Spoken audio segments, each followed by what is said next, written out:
let people in. All right.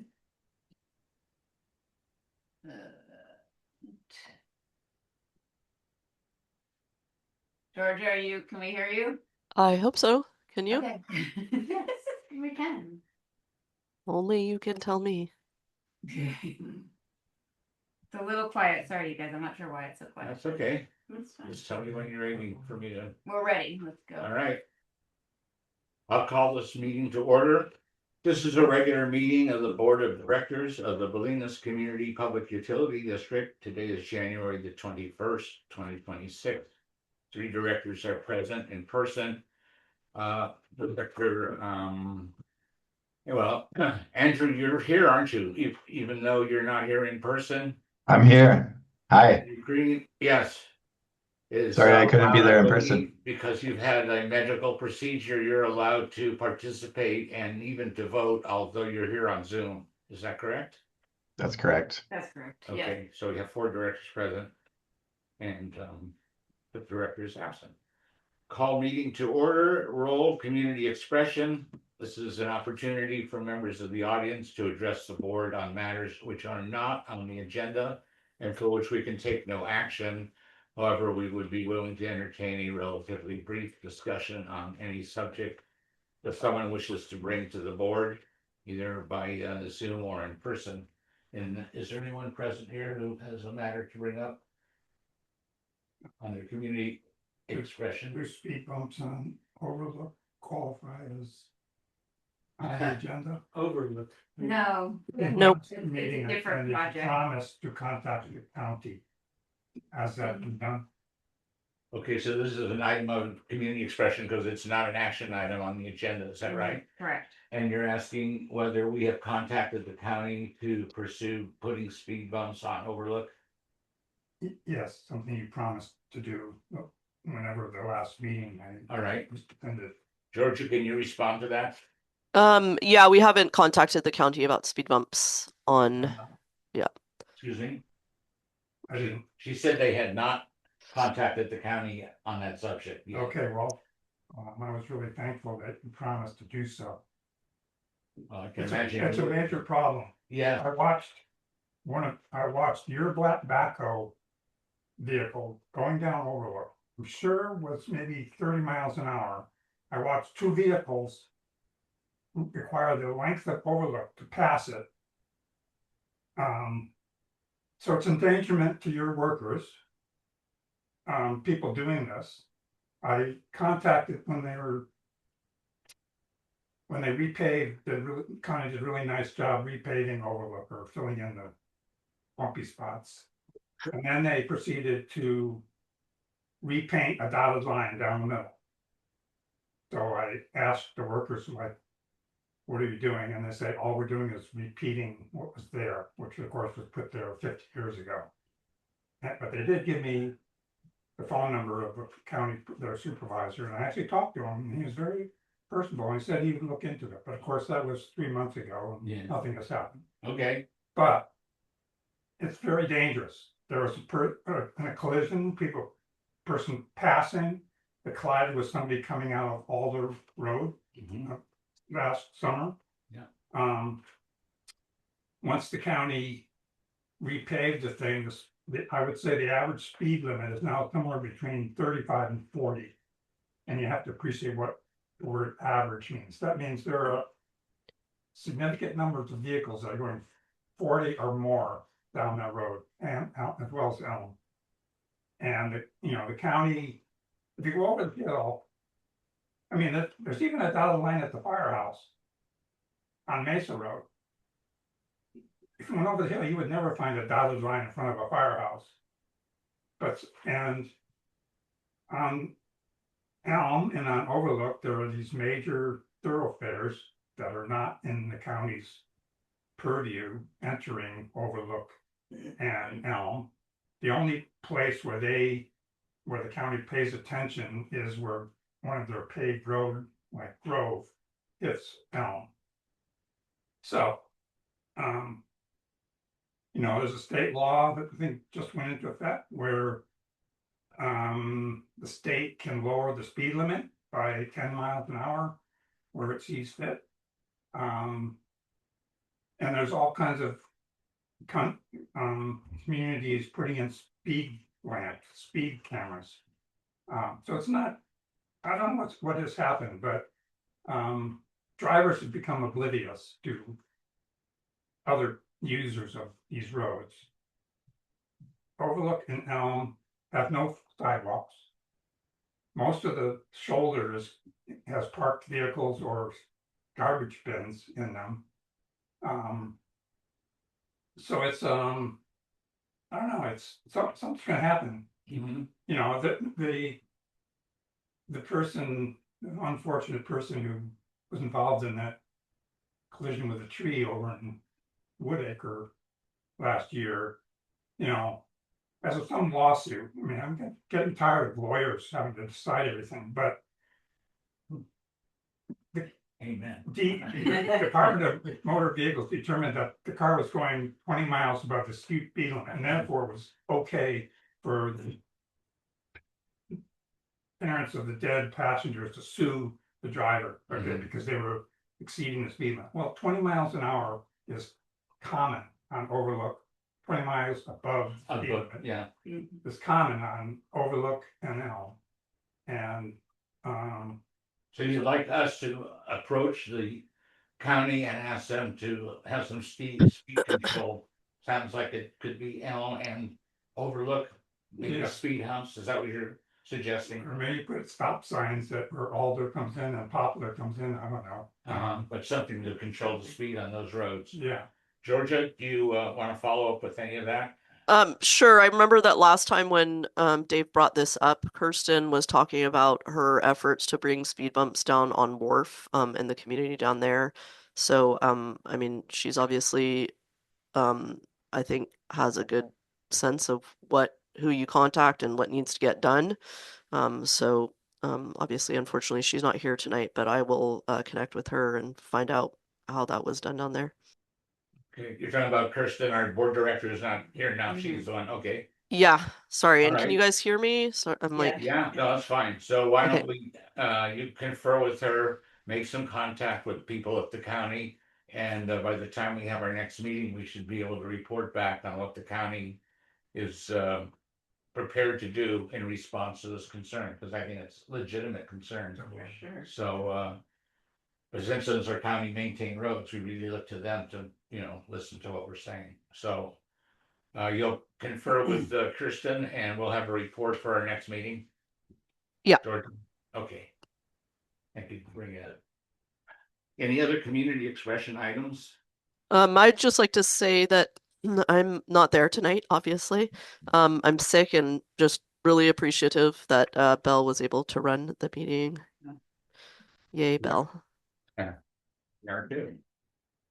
All right, We're gonna move things around. well, that's what I was gonna ask, the considering- last item about opening the meeting is to consider amending order of items on the agenda. And it may behoove us to advance an item that's probably why most of the people are here. Yeah, it's actually the first item on our number 2. agenda, and then the next one is roads. So I think actually the order of Mhm. our agenda is good for serving the Oh, public. okay, Yeah. good, all right. So we'll just stay with it then. All right, I'll move on to action items. Number 1, there is none, so that takes us to number 2. This is a special report action requested. Incoming correspondence from Supervisor Rodoni regarding the EAC petition to redesignate Duxbury Reef as a state marine reserve. Board discussion and possible action to determine whether the matter is within the BPUD's purview and whether to adopt a position of support or opposition. So I think we're all quite familiar. No, make it easier for me. I'm gonna take a seat to one side or the other. Do you want me to move around? Never mind. Me too, everybody's. So we're aware of the issue and I think that we all got a little bit seduced into initially maybe supporting something that sounded good on paper, and then as it developed, it turned out not to be what most people in the community think is a positive. And so there's been essentially a reversal of position by several of the actors who were supporting it, including Supervisor Rodoni. And I think our board is now being asked to take a similar position to oppose this proposal from EAC. Is that a fair summation of where we're at? Yeah, I just to add to this, I mean, nobody expressly came to me, but obviously I understood that this was a discussion being had in our broader community. And then at the point that Supervisor Rodoni was reaching out to me, I just feel like, you know, obviously I can have my personal opinion, but in as much as the board represents the community, I wanted some direction from the board and an opportunity for the BPUD to weigh in on this important issue. All right, so I would assume then that if we were to take action, it would be a letter from the BPUD opposing the proposal I just stated, pretty much adopting what Supervisor Rodoni's letter says, which I think is pretty comprehensive. Would that be a fair position to take, Georgia, also? Yeah, I mean, I think we're in a slightly different position in that we never sent out a letter in support of it. And so we're not rescinding support. Okay. But I think, you know, it's obviously you are an elected body and you represent the community. And as much as your voice is taken seriously and you want to lend it to this issue, that's kind of where I'm just asking for direction from the board. And yes, I would say that the direction would be either you guys decide, hey, this has not, you know, we care about this personally or whatever, but this has nothing to do with BPUD affairs.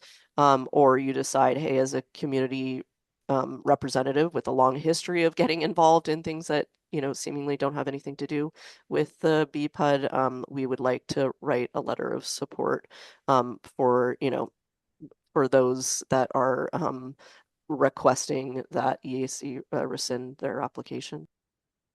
All right, so I can start by asking the directors who are present and including Andrew, how you feel about this, or we can listen to members of the audience and then express our views after they've all spoken. You have a preference? I'd kind of like to hear more from the audience. I'm sort of on the fence about it, whether BPUD should get involved, but I'd like to hear from the audience. All right. So with that, why don't we open the discussion to the floor, and anyone who wants to speak to this, Rudy, can start. You know, I think this issue transcends just the Bolinas Rod and Boat Club or Save Duxbury Access. The fishing out there has been an important part of our traditions. And those traditions are 120 years old. Bolinas is a fishing town. We're surrounded by water. I think that, to explain, EAC is asking for a state marine reserve.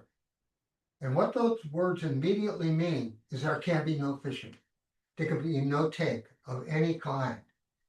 And I feel that the SMCA, the State Marine Conservation Area, of which it's under designation right now, is sufficient to protect it, but also sufficient to protect our long-term heritage and others from everyone's heritage of fishing Duxbury in an ethical way.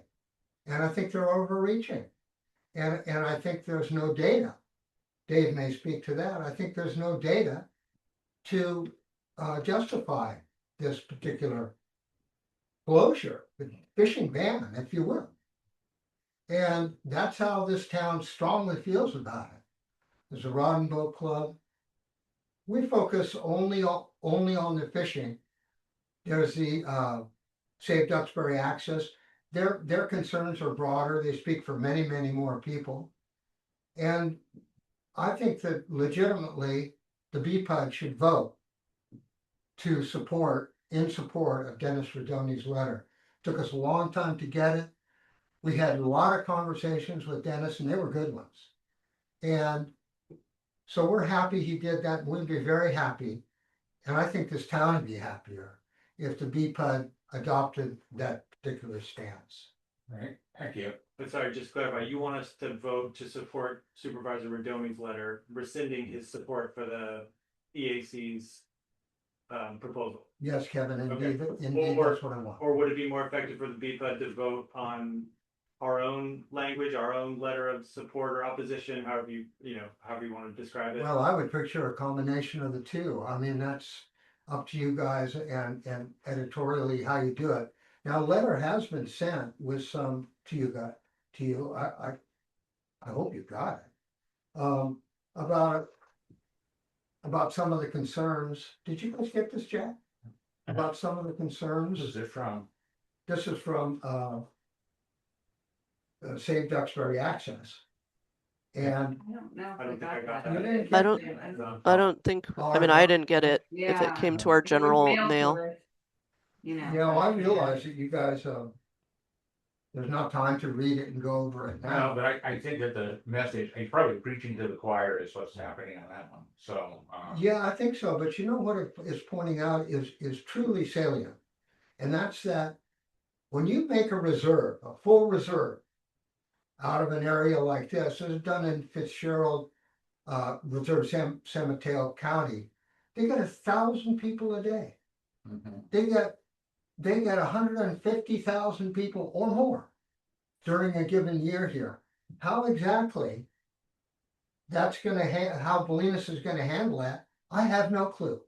I really don't know. We're talking about the parking lot is not a third big enough to handle that kind of stuff. So this is really consequential. I'm sorry that you guys didn't see it and get it.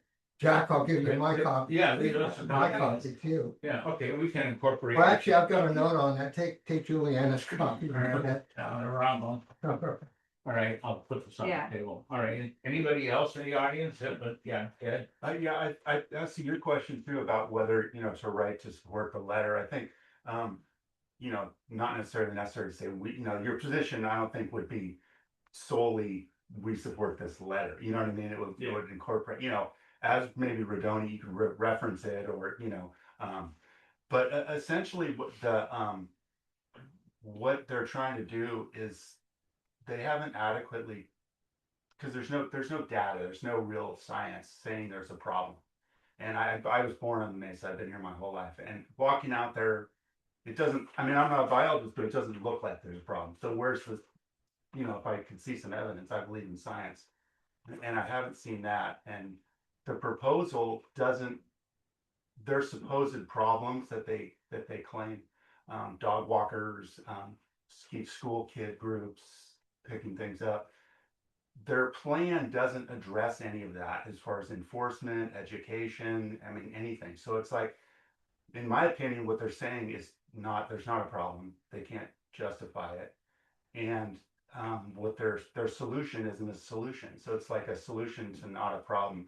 And it's sort of like they just want this huge wilderness swath just because they want it. It's not based on any science.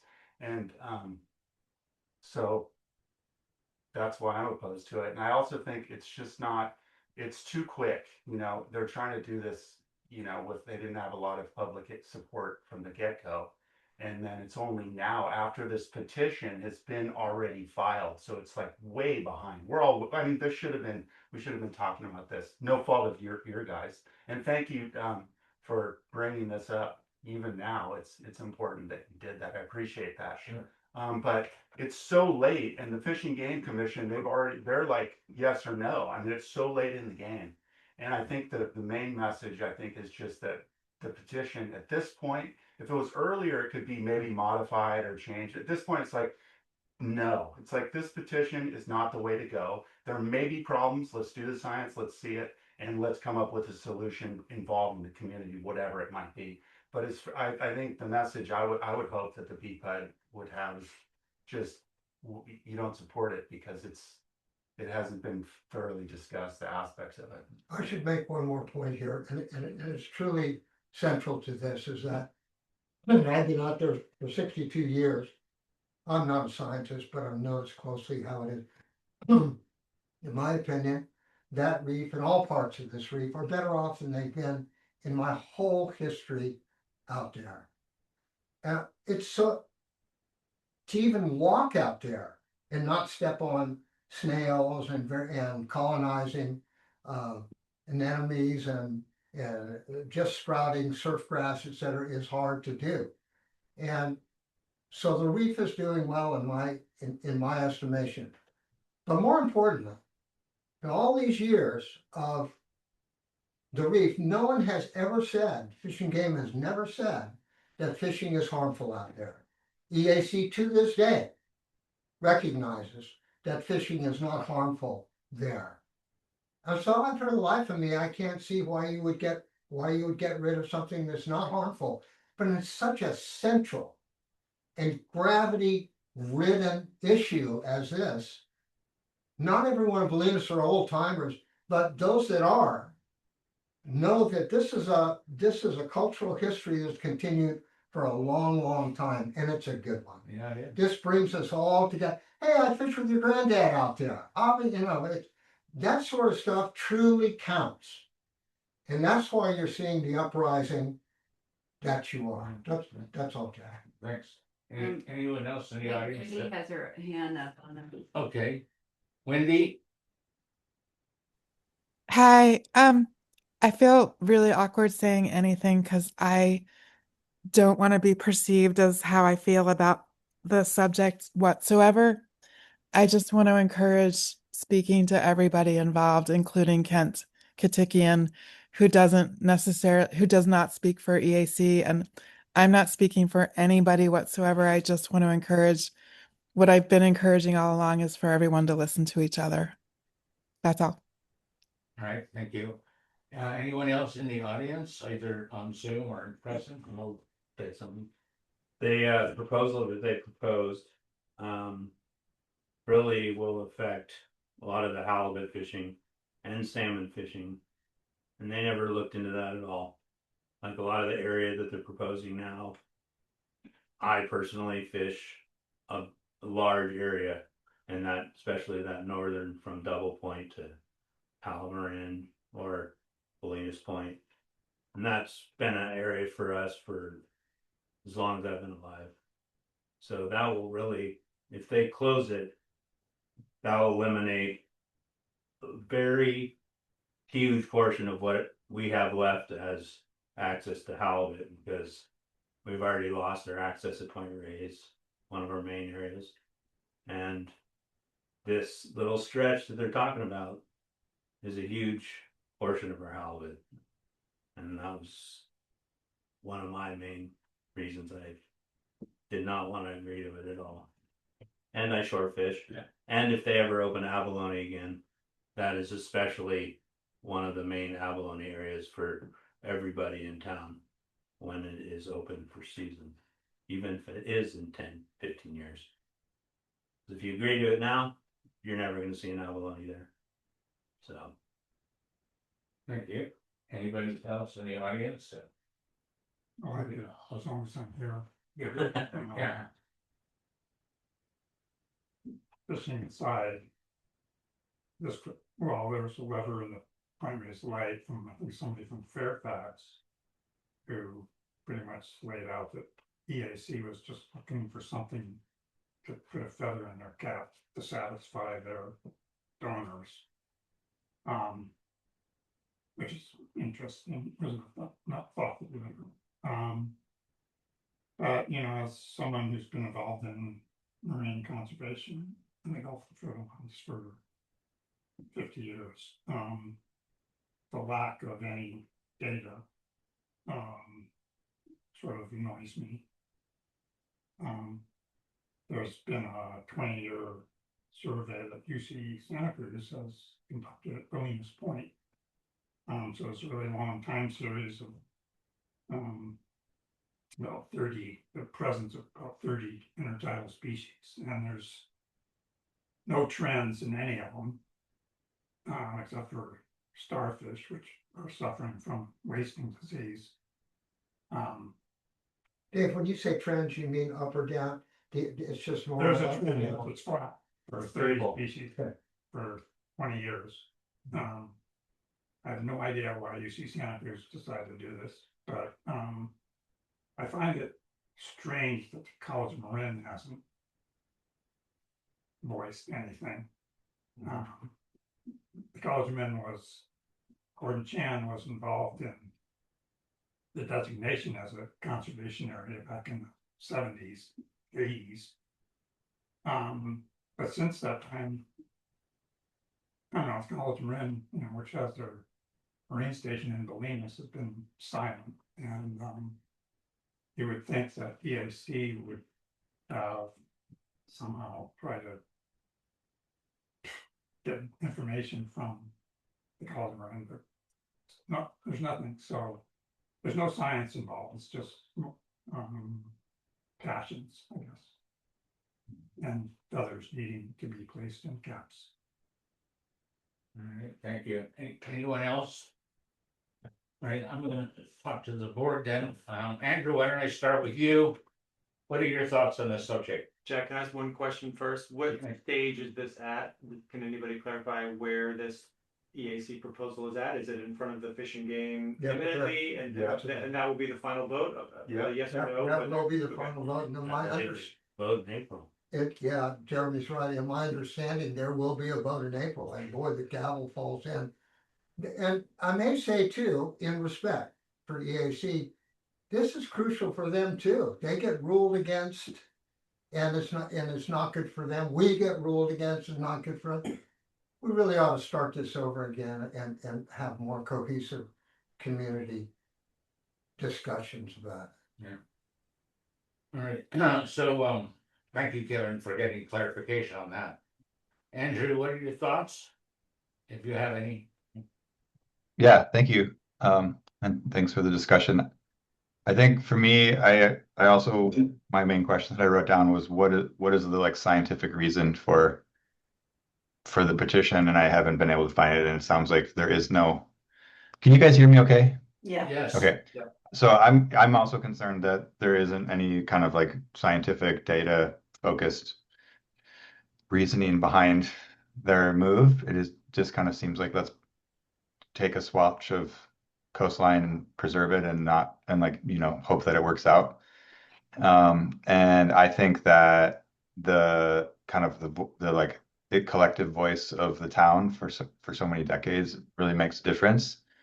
And I think that there hasn't been what seems like any discussion kind of between everyone. And I would really like that to happen, kind of like as people have pointed out online or in the letters.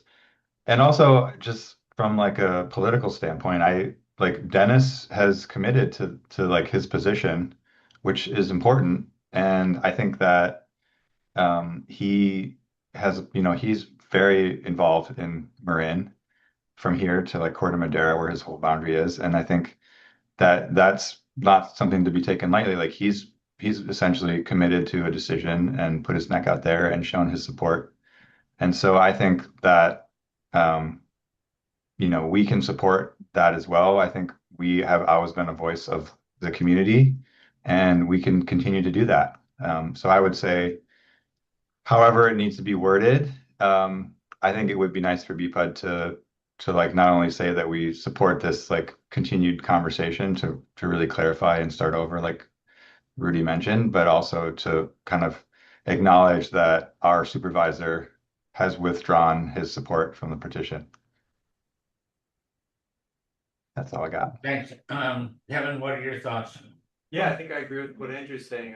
I'm feeling like this is a community issue.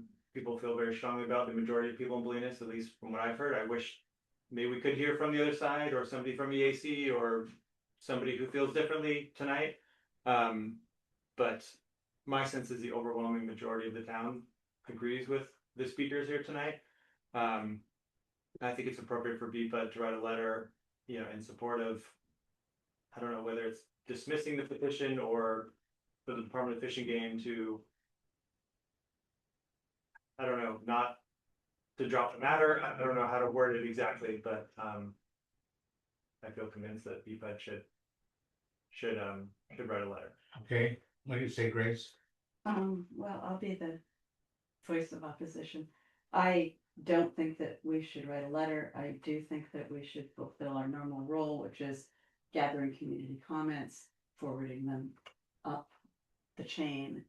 We've done that on a lot of things, the why, and many things that don't have to do, that are not immediately within our purview. I think that's an appropriate role for us to have. I think it's unfortunate that there's not people here. I hate saying to, from the other side, like I'm very unhappy within the community about how this has played out. It feels like people have been silenced. I'm not seeing people speaking out for the other organisms that are going on. You know, we're sort of hearing a lot from the top of the food chain. And I think that there's other conversation that needs to be had. I completely agree that there's a lot of passion, and I get that. And I'd also like to see a lot of science. And I also want to underline that I am no fan of the EAC. I've watched the way they've operated in other areas. I haven't been happy with it. But I'm also very unhappy with the way this is played out in the community. And so I would be very happy to forward the comments that we've had here on up, but I'm not comfortable with taking a position as the board. All right, I guess it's my turn. Well, this is one time, I guess, I'm not gonna agree with you, Grace. There are times when issues come before the BPUD that are of such a broad community nature and affect the community in a completely encompassing way, that I think it is appropriate for the BPUD to take a stand or a position, even if it's not technically within the utility district concept. And I think this is one of those times. We are seen as the voice of the community, and I know our supervisor sees us, this board, as being spokespersons for the community. So I think when an issue like this comes up, we can, of course, apply hindsight and say it's too bad it wasn't handled in a different way. And it was also presented differently. I must say that the first time that this EAC petition came around, it sounded good to me. And I may have been one of the people that even signed a letter saying it sounds good. A lot of us did. And then as the light sort of turned on what was going on, there was a change of view. And I'm pretty much a believer in what Dennis Rodoni has said in his letter. So I think that we should send our own letter. It should not be simply a Me Too letter for Dennis Rodoni, although we can incorporate a lot of what he said. I also think that there's information in the letter you presented us tonight, we can incorporate that. And our letter should just be on behalf of the community of Bolinas, that we believe we're speaking for an overwhelming majority of the people in this town that think this is a mistake and that they should deny the petition and leave it at that. So that's the position I would take. Is there any further discussion on this? Yeah. I just wanted to say that it seems like you guys have absorbed this, which is what I did too. Is that originally Rodoni, supported it like many did because they didn't realize exactly what it was. But for him to change his position, I mean, that's a big deal, and I'm glad he did that. But that took a lot of guts for him to do that, and I think that you guys recognize that's kind of a big deal. One other thing I wanted to say. Oh, also, yeah, I agree with Grace. This side, that side, it's not nice. But the reality here is that someone, whether it's this side, that side, someone has put this petition in there, and it's like about to go through. And so the other position, I think, isn't so much that the EAC is bad. There's the other position, and what I'd hope the BPUD would have, and I think they do, is that this isn't the right thing. It doesn't mean, so I don't think that by the BPUD saying they should rescind the petition, that doesn't mean that you don't think something needs to happen, or you know what I mean? It's just, it means this isn't the right solution. No. And so I don't think it's really taking a side. It's just saying that this has gone too far, too fast, and it's not the right solution. And it doesn't mean it's the end. I mean, it's not going to go away. It's going to be, they review these every 10 years, which sounds like a long time, but it, as we know, it takes forever to do anything. So anyway, that's all. Thank you. Yeah, I agree. Those words were correct. It was too fast. This is going too fast for such an important decision. This is a decision that will be never change. And we're going to feel the fallout And not just Bolinas, but the general public that goes down to that beach. There's restrictions on that that level of protection that they're seeking that has a lot of consequences, you know, there is the possibility of dogs going down, people, there's a lot of things, and these things really need to be thought out and to seek a little bit extra time. And just like Ed said, this is not gonna go away, it's gonna be coming, it's gonna be there for a long time.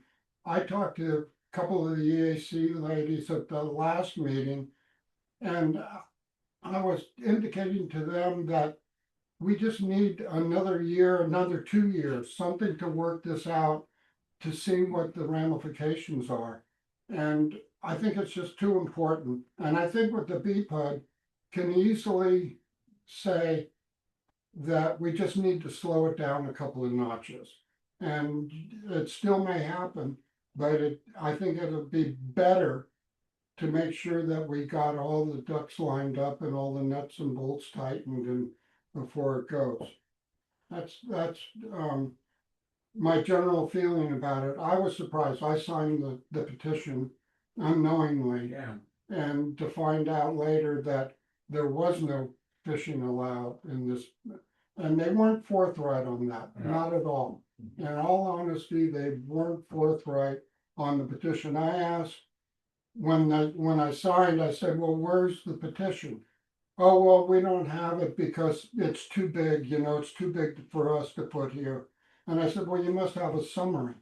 And, well, no, we haven't got through to that yet. And so I signed it blindly. I wanted to comment that the reef is protected. It is a marine protected area, Yeah. and it's doing a really good job. And to make the change that they want, the more restrictive reserve, is actually not gonna take care of the issues that are the issue. The issue is not fishing. No one thinks it's fishing. The issue is actually there's a lot of people that come, mostly school children, and they come to one area of the reef, and that area, maybe it's a little sacrifice area, I don't know. But they do have concerns. The signage is bad. There's things that there's no fish and game wardens, although I don't know if they're needed because I don't think there's that many infractions. But right away, the signage is horrible. So that could be fixed right away. But so how come we didn't even try signage first before all of a sudden we're turning into a reserve? And it hurts the fishermen, but they're not the problem. And everyone agrees they're not the problem. Yeah. So it's very protected down there. And if there is a little sacrifice area, and it's an area that naturally gets fresh water, so there's salinity shock down there. It's the flat area where the logs come. Just the recent storm, if you saw the dead mussel shells, like that's nature. So even the kids can't do what nature does. But so you know that's pretty much what's going on. Well, I have one comment too. They have this agenda 30-30. It's 30% of marine protect area by 2030. And this is kind of filling that requirement because they're saying this SMCR that's here isn't big enough to satisfy their size criteria, which I've heard before. Who's But they, excuse me, Jim? Who the is they, EAC? EAC Fish and or Game or- whoever pushes all the MPA would be Fish and Game. I believe it was a bill signed by the governor saying that 30-30. So it's a state It's a legislation. state legislation, yeah, so Marin County already has more MPAs than any other county in the whole coast. And we think we have 11. And the next county is like 7 or 8. And we're like a small county. So for them to fit their 30-30 criteria, you could take and go up somewhere like the Lost Coast or somewhere area that's not doesn't have a town within a mile of the area that would satisfy their criteria. That's why they're pushing for this one right here, is because they have an agenda to get as much as they can by 2030.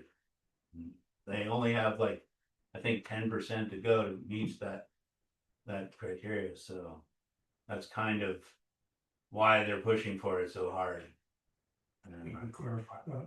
Yeah, That's a global well, target. is it global, maybe not from the state? IUCN.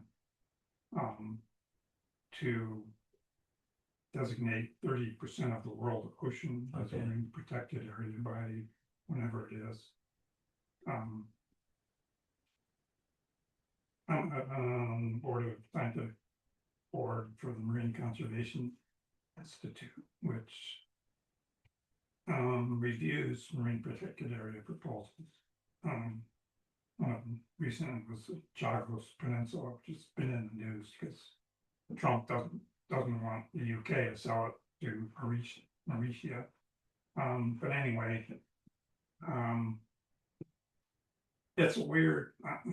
So anyway, I believe in marine protected areas, but this 30% of the world ocean, I don't know what you call it, a pipe dream, or it's something to raise money on. 30% of the world ocean is also never fished because there's nothing there to fish. I mean, I've been several times across the Pacific, going across the South Pacific Gyre, went for 2 days and saw one bird. So there's 30% of the world ocean is already protected. So what it is a relatively small proportion of the ocean is fished, and that's mainly the coastal areas where there's people and a much more productive system. So the 30-30 by 30% by not 2030 is just a marketing thing. The EAC told me that. Well, they use that as their fundraising. Yeah. They're contributing to that. Get it. Exactly. All right, one more reading, I think, on a couple questions. I want to assuage Grace in the sense that the state marine conservation area protects all invertebrates. And the only thing that's allowed there is fin fishing or collection of, within the law, or collection, gathering of abalone, maybe in 10 years' time. And Jeremy and I were both involved in this, and the protection of invertebrates is absolutely accepted by those who talk to the agencies who are installing it. We're for the marine protected areas.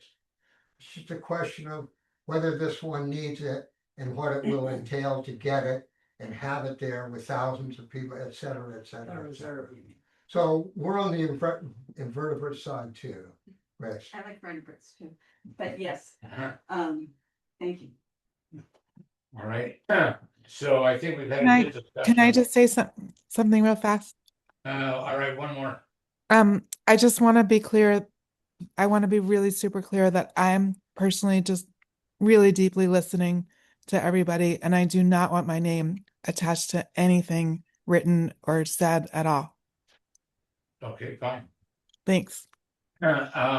So Kevin, since you're here in person, would you like to make a motion then on the, on writing a letter to Fish and Game, along the lines that we've been discussing? I would, yeah. Okay, could you do that? Yeah, I make a motion to, for BPA to write a letter to the California Fish and Game to deny the EAC's petition to redesignate Duxbury Reef as a state marine reserve. All right, And I think including some language in support of Supervisor Rodoni would also be a nice idea. okay, we can incorporate his letter and also our own points of view and the points of view that were brought up at this meeting as well. Is there a second to that motion?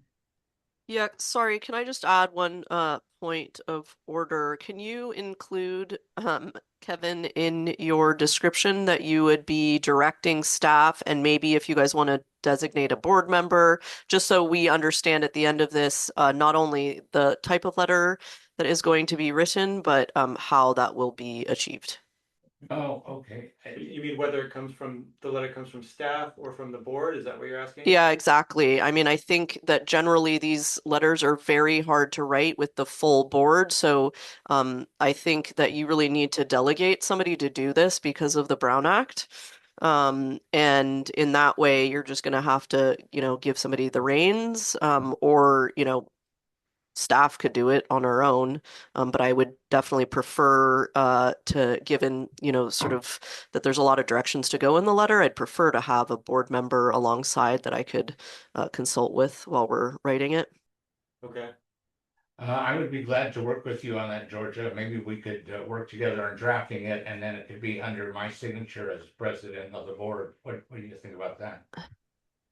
I'm okay with that. Yeah, that's fine. So if you could just incorporate that, so when you guys are saying I'm in support of writing a letter and, delegating the board president to work with staff on writing, that's kind of, I just want to make it clear what people are voting on.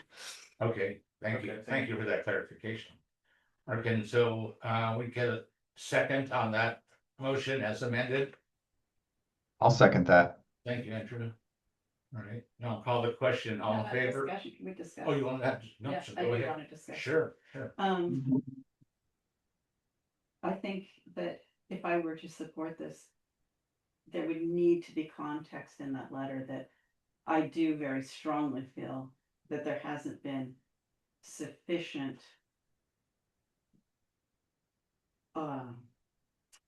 what's the word I'm searching for? Disclosure. No. Input. I think that we need. I think that it does need to slow down. I 100% agree with that. I think that all the voices in the community need to be heard, and there needs to be some kind of way for that to happen where people that maybe are not the loudest voices also feel very comfortable bringing their thoughts to the table. I don't feel that's happened yet. I really would like to see that happen. I agree that this has gone way too fast, even though I know the petition happened quite a while ago. So I would support a letter from us if the context of it was, we feel that, similar to what Dennis said, that there needs to be considerably more input from all the voices in the community about this. Like, I'm sorry Kent's not here tonight. I'd like to hear what he had to say. And I'm not just calling him out, but I know that he's been intimately involved down there for so long. So if our letter said something like that, I could support it. So Yeah, sorry, can I just amend it? I mean, I think it would be really wonderful, obviously, Grace, for you to be able to vote yes on this and fully support this letter.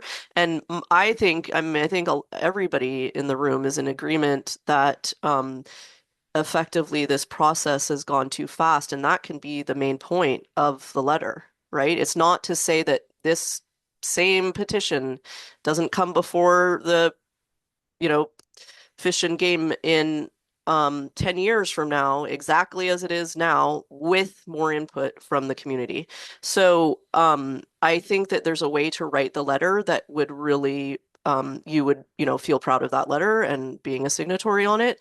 But you can also delegate 2 board members to write the letter, and I think it would be appropriate to have Grace and Jack there, so that you're, because obviously you're the member that has really voiced some concern, and it just means that you could be more, really giving your sign off along the drafting. That's a great idea. I'd be willing to do Oh, that. okay. So maybe, Georgie, you could take the first pass at a draft and send it off to Grace and I, and we'll exchange comments on, Yep, very edits and good. whatever, and then we'll send you back something that we think reflects what the board wants to send. Yes. Do you want this to come back to us to see No, a final no. copy, or we're just gonna, no, because I know the time's short. Right, Yeah. no, I think what we'll do is we'll draft something, we'll review it, and then ultimately it will be finalized and sent off. Because I do think that timing is important, Mhm. so. Does that sound good? Yeah. All right. Shall I call the question now then? All right. Thank you for letting me discuss. Absolutely, okay, So, all in favor of the motion as amended, say aye. Aye. Aye. Andrew says aye. Okay, and there are none, and Kirsten's not here.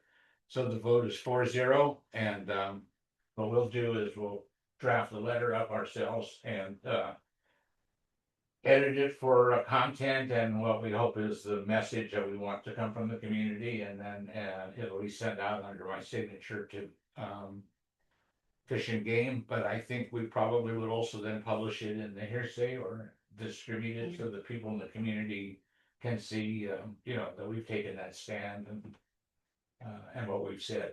And I think that's important because it's part of the community discussion. So there we are. Yeah. Okay, Yeah. thank you. Yeah. Thanks for coming and Thanks for speaking. coming. Yeah. Thanks, Bruce. One Thank you all thing for sure is that if this does go through, then enforcement isn't gonna change down there. There's literally no enforcement now. It's just based on docents. And you're gonna have a higher level of requirement now, but the level of education and enforcement is gonna be the same. So it's almost like, It's gonna be defunded anyway, probably. yeah. Yeah. All right, well, then move on our agenda. There's nothing under item 3, going to item 4. Yeah. That would be proposed road improvements on Pine Road / Elm Road. G. Becerra. Yeah, I'll just introduce this real quick. I prepared a memo that kind of folds 4, 5, and 6 all into each other. Sorry, that went out pretty late today, but hopefully you guys got to see it. But in a nutshell, item 4, as you just described, Jack, was brought forward by a resident, G. Becerra. Sorry, I'm forgetting his first name. Greg. Oh, Greg. And ultimately it was to pave a small portion of road near his house.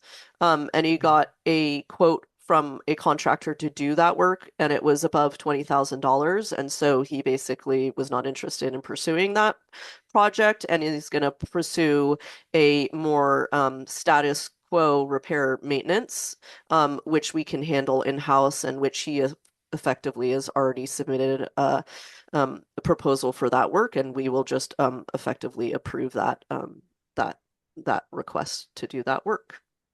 But what was happening is that I'll just say really quickly, and then we can move on to the actual items. 5 and just 5. Ultimately, that him having gotten that quote was informing us around we wanted to do a small portion in consultation or in cooperation with the fire district. We were considering paving a small portion at the end of Dogwood and Elm, but ultimately similarly our projects were too expensive. So that's item 5. So item 4 and item 5 have effectively been struck. I think you meant Dogwood and Evergreen. Yeah, so if you, sorry, I don't know what I said. Yeah. On to item 6. Yeah. There's consideration to add speed bumps along Poplar Road and Alder Road. This is a proposal possibly from the fire department as well as the BPUD. Yes, and Dawn is here to speak to this item. Thank you, Dawn, for being here tonight. We had a meeting with the fire district, and we have these kind of semi-regular meetings with them where a point of discussion is just the road repair maintenance that we've been doing along the emergency access roads, which I've obviously reported on in previous meetings.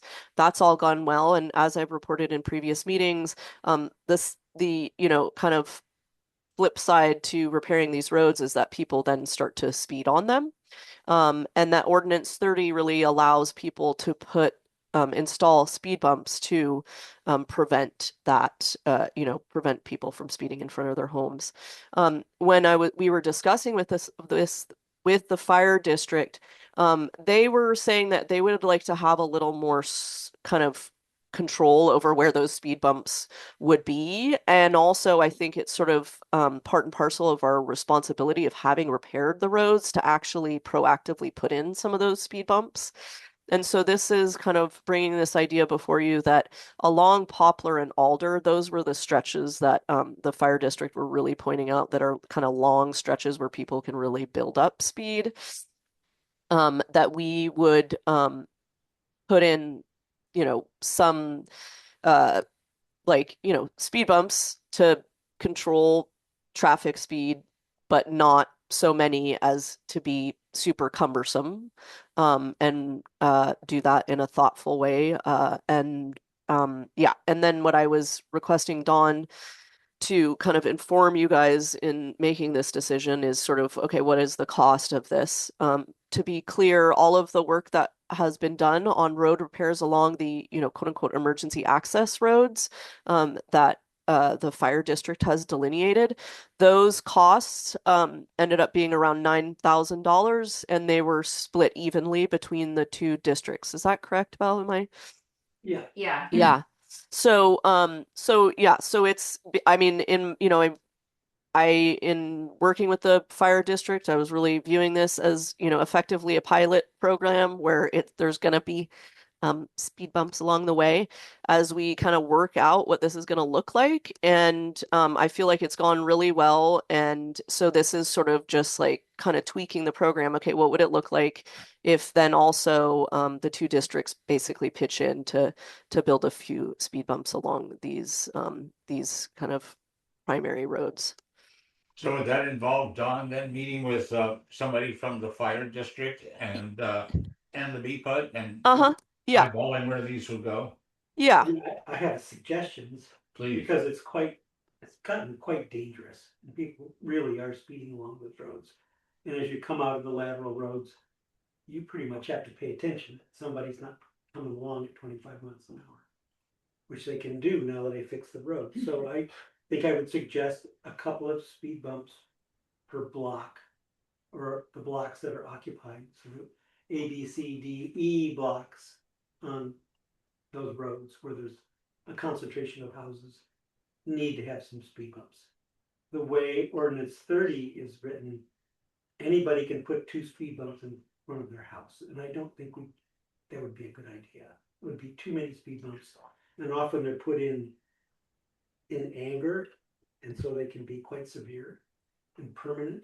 And I'm not sure that permanent speed bumps are really difficult to work around when you're trying to smooth out the road. So we have to make some sort of a design, probably similar to the ones that are on Alder right now. And I've got 1, 2, 3, 4 are on Poplar. Something that's not going to wreck cars, because there are Priuses that are low, but that are enough of an impediment to going fast that You're talking about the ones Slow that, down. for instance, on Poplar between, let's say, Overlook and Evergreen, as you're going along Poplar, there's 3 or 4. Yeah, Right. and it's similar on Alder. And Dieter Trimp arranged those to be put in, and I think he's happy with the results. Mhm. It cost about $150 a piece to put in, mostly the cost of the gravel. Okay. And if we continue to make them out of gravel, when they grade the road, I can just go and just put them back. And so I guess that's my suggestion, is possibly think about changing ordinance 30 to take away people's right to put anger bumps in front of their house. And then have the payment go with payment of fixing the roads. I Okay. don't know where this is all going. It's an ongoing process. Yeah. We were lucky to get the asphalt chips. But without those, it would be very expensive to do what I did. Well, I think amending ordinance 30 is a separate issue, which It is. maybe needs to be done, but what is it that you're looking for tonight, Georgia, in terms of decision making by the board? Yeah, just directing staff to work with Dawn and the fire district to put some speed bumps along Poplar and Alder. And are we just talking about the dirt section of Alder? We're not talking about the paved, because that's Right. county No. road, right? So Right. we're not even going there, right? Yeah. Right. Oh yeah, sorry, no, just along Just the the dirt. end, yeah. So do you need a motion and a vote on it, or just a direction from the board? Sure, if you guys would vote on it, that just makes it I clear. guess I'd suggest also something on Evergreen, Mhm. Evergreen Between, between Mesa Road and say Elma.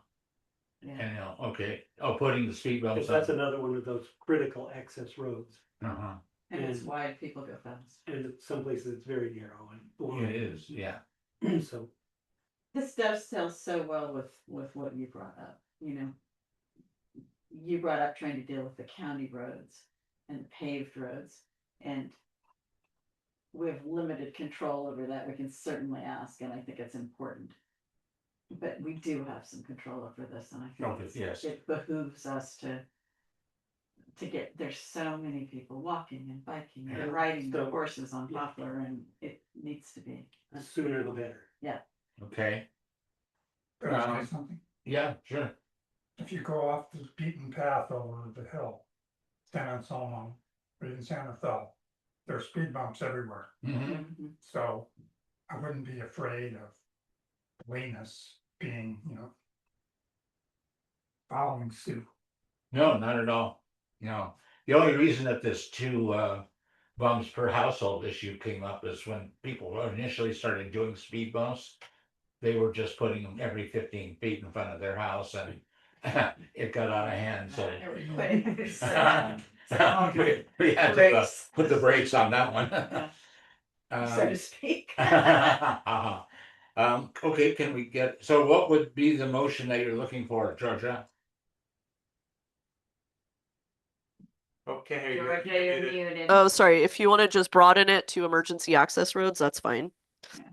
Then we could, in-house decide whether we want to add Evergreen or whatever. I mean, some of it just depends on how much budget the fire district and we have Okay. for it.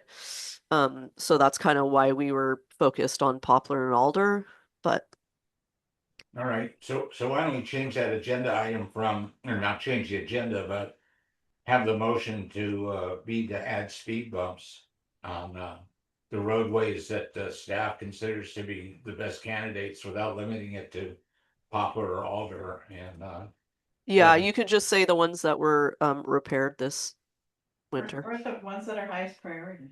The Yeah. critical access. yeah. Yeah, they're already Alder, delineated in the fire district Evergreen. map. Exactly. yeah. Yeah, Fair assessment. okay, Can I ask one more thing? sure. Has BPUD laid speed bumps down before? Or is this uncharted territory for us? Uncharted. Uncharted. So does that mean that we would be responsible for maintaining them? And if so, what does that mean? Now are we now in charge of maintaining those sections of road, or are we already in charge of maintaining those sections of road? It seems like that's the new thing, Yeah. is that there is money between the fire district and the water district to maintain these critical access roads, and so Okay. those are the ones I fixed up, and the bill was split between the fire department. Okay. Yeah, and to be clear, I mean, this is kind of This is new. harkens back to our Yeah. budget, but this is money from the septic drainage program that is basically, for the gridded mesa to maintain drainage, and also just, the roads. And, we had been really dwindling that revenue because we weren't doing the work associated with it. We have a mandate to do and ensure that the septics are properly functioning, and that means making sure that all of this work is actually being done. We also, though, obviously have broader kind of legal issues associated with Ordinance 30, and that was what you guys approved last time, was sort of this legal review and to get all of that buttoned up. So that's something that we'll be doing as well. But yeah, this is revenue. This is revenue coming in from the septic drainage program that is going towards, this specific work. And to be clear, what happened was, several years ago, we were just bringing in that money and then we weren't really doing the work associated with it. So it was just building a reserve. And then it was and then, obviously that didn't feel appropriate. So we dwindled the revenue. But then at that point, we're kind of like in a self-fulfilling prophecy where it's like, well, we don't have the money to do the work. So we're kind of now trying to reestablish that revenue over the next 3 years to get us back to what the original kind of revenue was, and do the work in managing the gridded mesa and the septic systems on those associated with those homes. All right, so can I get a motion then to add speed bumps on the roads that are considered appropriate, involving the staff, the fire district staff, and working with Don to identify where they would go? And I would just add, Kevin, I mean, to your point though, I consider all of this a pilot. It's like phase one, okay, repairing the roads, looks like between our two budgets, we can kind of manage that. And now this is, okay, we've now made these roads a lot faster. I feel a responsibility to make sure that they're safe, and that means putting in some speed bumps. If, that's not a commitment from now in perpetuity to put speed bumps everywhere or even along these specific roads. I think this is basically, we're kind of working through the details here, and seeing what this looks like. If it doesn't work really well, then, I'm not going to suggest that we continue a program that is not, either can't be maintained or it doesn't make sense. So do you want pilot program in the language of the motion? Sure. Yeah, that would be nice. All right, so is that your motion and as amended? Okay, so that's been included now. Or do you want a second? Yeah, I would second that motion. Okay, any other discussion? All right, all in favor? Aye. Aye.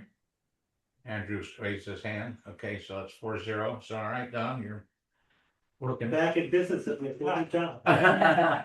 Smooth out the roads and then put bumps in them. Thank you, Don. And you do it so well. The roads look amazing. Mhm. It's never been this good. Yeah, Yeah, oh, yeah. they're dirt roads. but- Father's eating it already. I know about your house. I met. Okay, I'm gonna move on to item 7, approval of the budget schedule for fiscal year 26-27. Thank you All all. right, Thank thanks, you. Don. Thanks, Don. Okay, and we have a proposed schedule. And I see that it says staff requests that the board decide whether to hold a special meeting or incorporate the final budget review into a regular board meeting. And to approve the fiscal 26-27 budget schedule. So, Georgie, do you want to speak to the options that you're offering?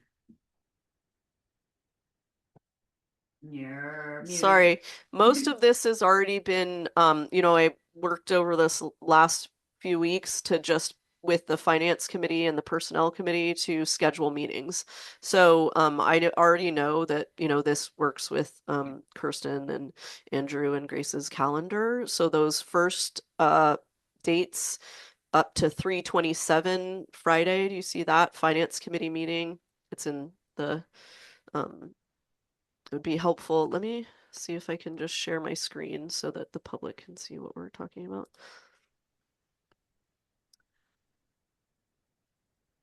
Can you guys see that? No. No.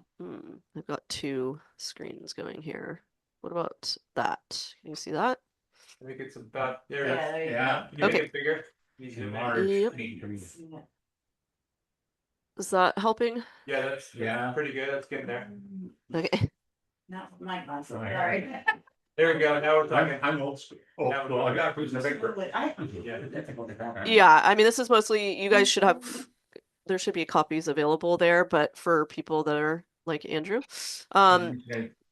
So basically all of this has been worked out up to here. It's just, essentially a meeting with the 3 meetings with the finance committee meeting, committee, a MOU staff meeting, an MOU staff personnel committee meeting.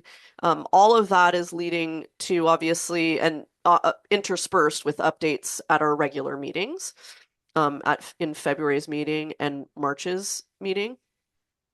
But then we get to the point where the finance sorry, the budget is getting finalized. And it's, you know, at that point where you guys are going to approve a Prop 218 mailing and all of that. And we did this last year because once it got to that stage, we had options that were going to have impacts on our the customers and your constituents.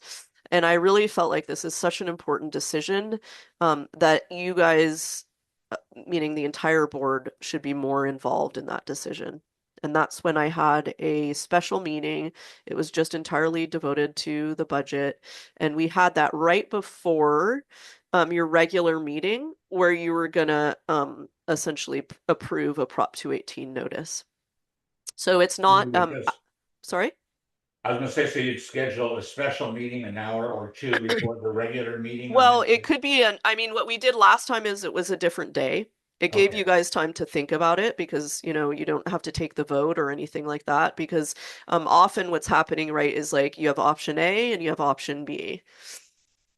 And what are you guys, you know, feeling more comfortable with? So you could stew on that for a bit before you would, you know, take a full vote on the adopting the Prop 218 mailing.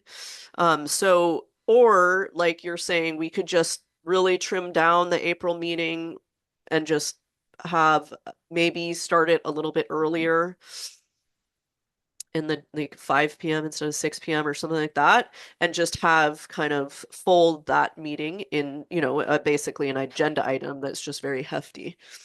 Right. So Let's see that's how the board feels right now. Do you have any thoughts, Grace, on which you prefer? Which would be to just piggyback a special meeting with the regular meeting, or just schedule a special meeting separate and just talk about the budget.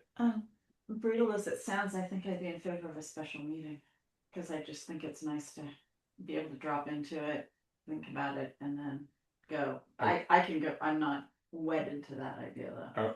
Oh, okay. And what do you think, Kevin? I think I agree, but I would wonder are there a lot of meaty topics that you anticipate we would be talking about? Like, are we talking about capital improvement projects here? Are we talking about employees stuff, MOU stuff? Like, what are we yeah, doing? I mean, I think I would think of it as we're kind of doing what we did last year, but in a, you know, that one I kind of did in this knee-jerk fashion where I was like, geez, I really don't want to have to do this without full board approval. So I don't think the intention is for you to get to the granular level that the finance committee is really reviewing the budget. But as an example of what I just talked about, one of the things that the finance committee highlighted was like, we're not really comfortable getting back to the septic drainage levels that we originally had in one fell swoop. That just feels like too harsh to do that increase over a year. So let's do it in a 3-year step. Okay, so that then became, if I'm not misremembering this, that was basically an option that then you guys, when I talked to you as a full board, I said, hey, this is something that the finance committee pointed out. They weren't comfortable with this, you know, like 300% increase on the septic drainage, you know, fees. And so that becomes, you know, a separate option for you guys to think about. So it's more like often you have these things where it's like option A, hey, this allows us to do some capital improvement projects that we'd really like to get done, but you know that's going to be hard for our constituents or you know the customers to be able to pay for. So option B is like, okay, let's, you know, not raise rates or whatever. So I mean, obviously, I'm talking about everything in nebulous terms here because I don't have specific questions before you. But I think that's sort of the high level that I would consider it, Kevin. It's not for the full board. I mean, it's still only going to be like a 2-hour meeting, a special meeting, right? And I would be presenting material for you guys to just basically have a better understanding of the budget so that when you make that vote, especially if there are decision points for you to make, that you're more informed and comfortable with that vote. Okay. Yeah, I think I agree that I would like to split it off into its own meeting.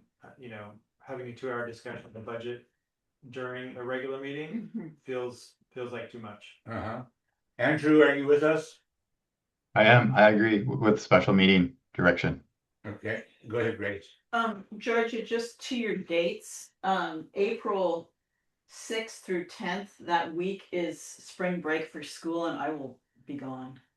Okay. So I saw those are two of those dates were within that week, so I Okay. definitely won't be able to be there.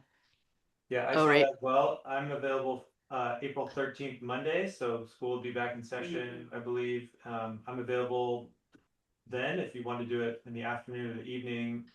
Okay. That's a possibility for me. Yeah, and one thing I said to the finance committee committee members, while it would be wonderful to have them at this meeting, you know, the imperative to have all 5 board members at this special meeting is not necessary. What is particularly important is for you 3 board members that are in person tonight, so that Right. you guys can get, you know, that kind of more granular look that the finance committee is really familiar with. So hopefully if 4/13/2026 works for the 3 of you, we might start penciling in that now, especially if right. the other 2 dates don't work for 2 of you guys. So would you like a board to pass a motion then to approve this schedule that you've created? Yeah, and then I mean, you could even, I mean, what normally happens is you guys approve the budget. In reality, things come up and meetings move around and stuff like that. So I don't think you need to specify when that meeting is. You could just say that, you know, we're choosing option for a special meeting for, Yeah, well, I mean, you have set forth a budget schedule for fiscal year 25-26 with a lot of different meetings described and different dates. My suggestion is that we would just vote to approve this subject to being amended as needed. That way, yes. Mhm. yeah, Yeah, perfect. all Thank right. you. So can I get a motion to that effect then? So move. Thank you. Is there a second? I'll second. Second, Grace, second. I found a typo in there that you may want to Hold the presses here. hold on. Finance committee meeting numbers are a little bit incorrect. I like the way you did finance committee meeting number 0. I thought that was interesting. I'll hear more about that another time. And then you go number 1, and then you repeat number 1 in March, so that should actually be number 2. And then March 27th, I believe, should be number 3. Are you with me on that? Oh, she does repeat number 1 again. I saw that also and wasn't quite sure why there was 2. Oh yeah, it's just Yeah. different iterations of getting to this point and vestige of old things. I think Okay. the draft number goes with the meeting. and Yeah, then- the draft number now goes with the meeting. Yeah, Yeah. okay. That was it. So then are we locking in April 13th, or for now at least, and it's subject to change, but are we saying that will be- Sure, yeah, why don't we do that, since I know that the 4/8 and the 4/10 don't work for you and you guys don't want it in the regular, so let's Okay. plan for that. Okay. Okay, Yeah, are we thinking afternoon or evening, or what time does the finance committee usually meet? Well, right now they're meeting Fridays at 1 p.m. Okay, so this would be a Monday. What do you prefer, Grace? You prefer sort of evening after school hours? Yeah, I've got kids in the library at the end of the school day and it's like pretty impossible for me to not be there. Yeah, I think that last time we did it as kind of a you know, late afternoon. It was like 4 p.m. or something. So Okay, Yeah, I could do that. All right, so I think we've already had a motion that's been seconded. Is that right? Mhm. To adopt the schedule with the change that we just made. All right, I'll call the question. All in favor? Aye. Aye. Thank you, Andrew. Hands up. 4-0 is the vote. Okay, so this is our schedule, which of course is subject to change as needed. I'll move on to item 8. Review and approve submission and certification of the sanitary sewer system plan audit report to the California Integrated Water Quality System. You want to quickly summarize that, Georgia? yeah, I wrote a memo that I hopefully helps you and the public understand what this is all about. But basically, we need to perform an audit of our sanitary sewer system management plan, or SSMP. And this is a very exhaustive, comprehensive plan that, you know, says okay, you need to have all of these different elements. These elements need to describe, you know, who do I call if there's a sewer spill? How do you respond to a sewer spill? All the way to who is like the legally responsible official, all of this stuff. Okay. So, what I went through with the staff was basically, developing an audit process. And what you guys then are looking at and effectively approving, what the vote is to approve me submitting this audit report that came out of that audit process to CWIX, which is the California Integrated Water Quality System. But it really has to do with the management of the collection side. So that's, you know, a lot of it is around sewer spills into waterways and stuff like that. So anyway, that's it. And a copy of the audit report is there, which describes, you know, not only the findings, but what the process all looked like. One complication here is that we had a old general order and then a new general order that came out during the 3-year audit period. And so basically our audit process that was delineated in our previous SSMP wasn't actually compliant with the new general order. So that was one of the things that you'll see kind of highlighted there is what, you know, I was using this not only to be auditing this, you know, previous 3 years that ended in, I think it was August of 25. So those 3 years prior, but I was also looking like evaluating the SSMP for its compliance with the new general order, because you can imagine, you know, it's not perfectly compliant.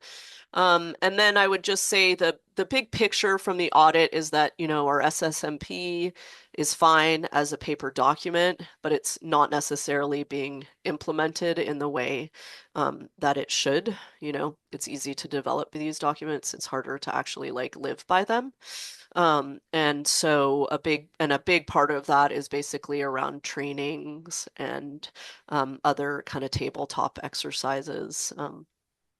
And that's something that, you know, that's not obviously restricted actually just to our sewer system. That's something generally we're really trying to ramp up is basically our training program for staff. Anyway. All right. Any So I questions? noticed that board recommendation, or your recommendation is that the board approve the 2022-2025 SSMP audit report and an authorization for you, the general manager, to certify and submit the report to the water quality control people by February the 2nd. Yep. Right, so can I get a motion to that effect? So move. Thank you. A second? I'll second. Thank you. Yeah. All in favor? Aye. Aye. Aye, 4-0. Georgia, I thought this was so thorough, and the recommendations made so much sense. They seemed like an enormous amount of work to actually put into place. I thought this would work. These all make complete sense, and if we had a staff of 25, I think they could relatively easily implement it, and I just thought it was a lot. And I Yeah. thought that's no criticism. I mean, I realize that what's being required Yeah, doesn't make sense for the size of staff we have. It's the same problem we run into school. but we have to prioritize starting with the things that are, you know. Yeah, and then The then most there's going to be a leave. Yeah. But And to be, anyway, yeah, so, and then just to add to that, Grace, like part of this is basically modifying the new SSMP that needs to be prepped by August. So that will come before you in an August meeting. But it's not the intention that we're, you know, living by that manual by then either. You know, this is like just in terms of getting our training program going. It's like, you know, we have basically a platform that we pay for a bunch of these trainings, and it's recognizing like, okay, let's take some baby steps here to get us to compliance and not just be like, okay, now everybody next week you need to like take a million different trainings, but it's to prioritize those trainings over this next year, see how it goes, and then, keep adding to it so that we've developed a structure to like scaffold on, but not to say that the whole thing is complete, but just kind of get the bones there.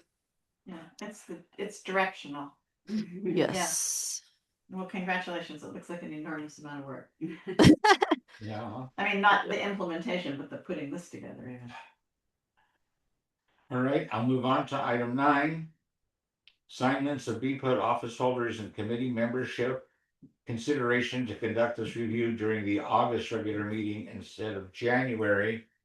And you provided us with a memo saying that the purpose of doing this would be to align up the change of assignments so that it's consistent with the fiscal year that we follow, which starts July 1st. And that way the board decisions on assignments would be made in August, which is the first month after, which I assume makes more sense to the staff. As a board member, I must admit it hasn't made much of a difference to me, but I could see that it could matter to you folks in terms of committee assignments, especially dealing with money. Yeah, I mean, just to point out specifically what I was, I think you guys obviously go through this exercise and we should make it a worthwhile exercise. Right now, I would like murder you all if you change the finance committee makeup because I just spent so much time scheduling those meetings. And so it just seems like not the opportune time to modify this. But if it comes in August and we've gone through that process, there's just the whole thing is way more labile then. Question. Okay, so let's assume that. Andrew has his hand Oh, I'm up. sorry. Go ahead, Andrew.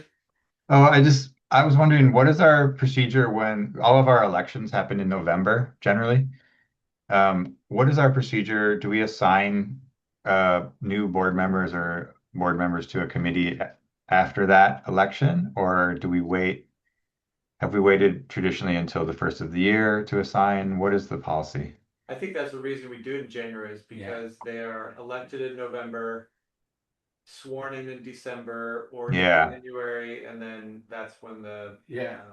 Yeah, I want to wasn't- confirm, that is the reason that it's always been in January. That's because that's when the new board members are seated. Okay. That's what I was trying to think of the reason why it would be January, and I think that's what I Yeah. came up with as well. What do you think about that, Georgia, as being a factor? I mean, it's a factor, and I think we can always do that when there's new board members. I mean, obviously, I have not had any new board members since I've been in the general manager position. You know, so it doesn't feel salient to me right now, but obviously, if, we wouldn't be in a position where we're like, okay, we're not visiting what the committee members should be doing. I'd say we would, ad hoc do that in January if we have new board members. And Okay. even you could still do it in August to revisit.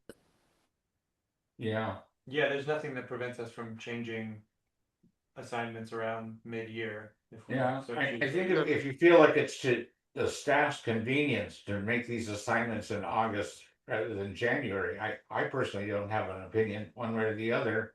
Cause it seems to me that when there's an election and there's new board members coming aboard, then you just deal with it at your January meeting, say, well, guess what? We now have 2 vacancies or whatever and reshuffle the deck at that point. Yeah. So. Mm. So, having said that, I'm inclined to suggest that we adopt the board's proposal to change these assignments. Although I guess we're gonna still do the assignments right now for this next period, or we're just You gonna. can just hold off on them. I mean, that's the thing, I think, from my standpoint. I mean, obviously, if you guys really want to do that, but I mean, Kirsten's not here and it doesn't No. make a whole lot of sense to do it tonight. No, I mean, I don't think any of us are interested in changing assignments Can't we just anyway. carry on till August? So yeah, that's what I was gonna That makes more say. sense to me. Yeah, so we're just gonna continue with the same office holders and committee assignments until August. Yep, sounds good. Okay. Anything else on this item that you need from us? No, I don't think so. Okay. That takes us to item 10, first reading of ordinance 2026-02-01, updating and codifying director compensation, and repeals and replaces ordinance number 21.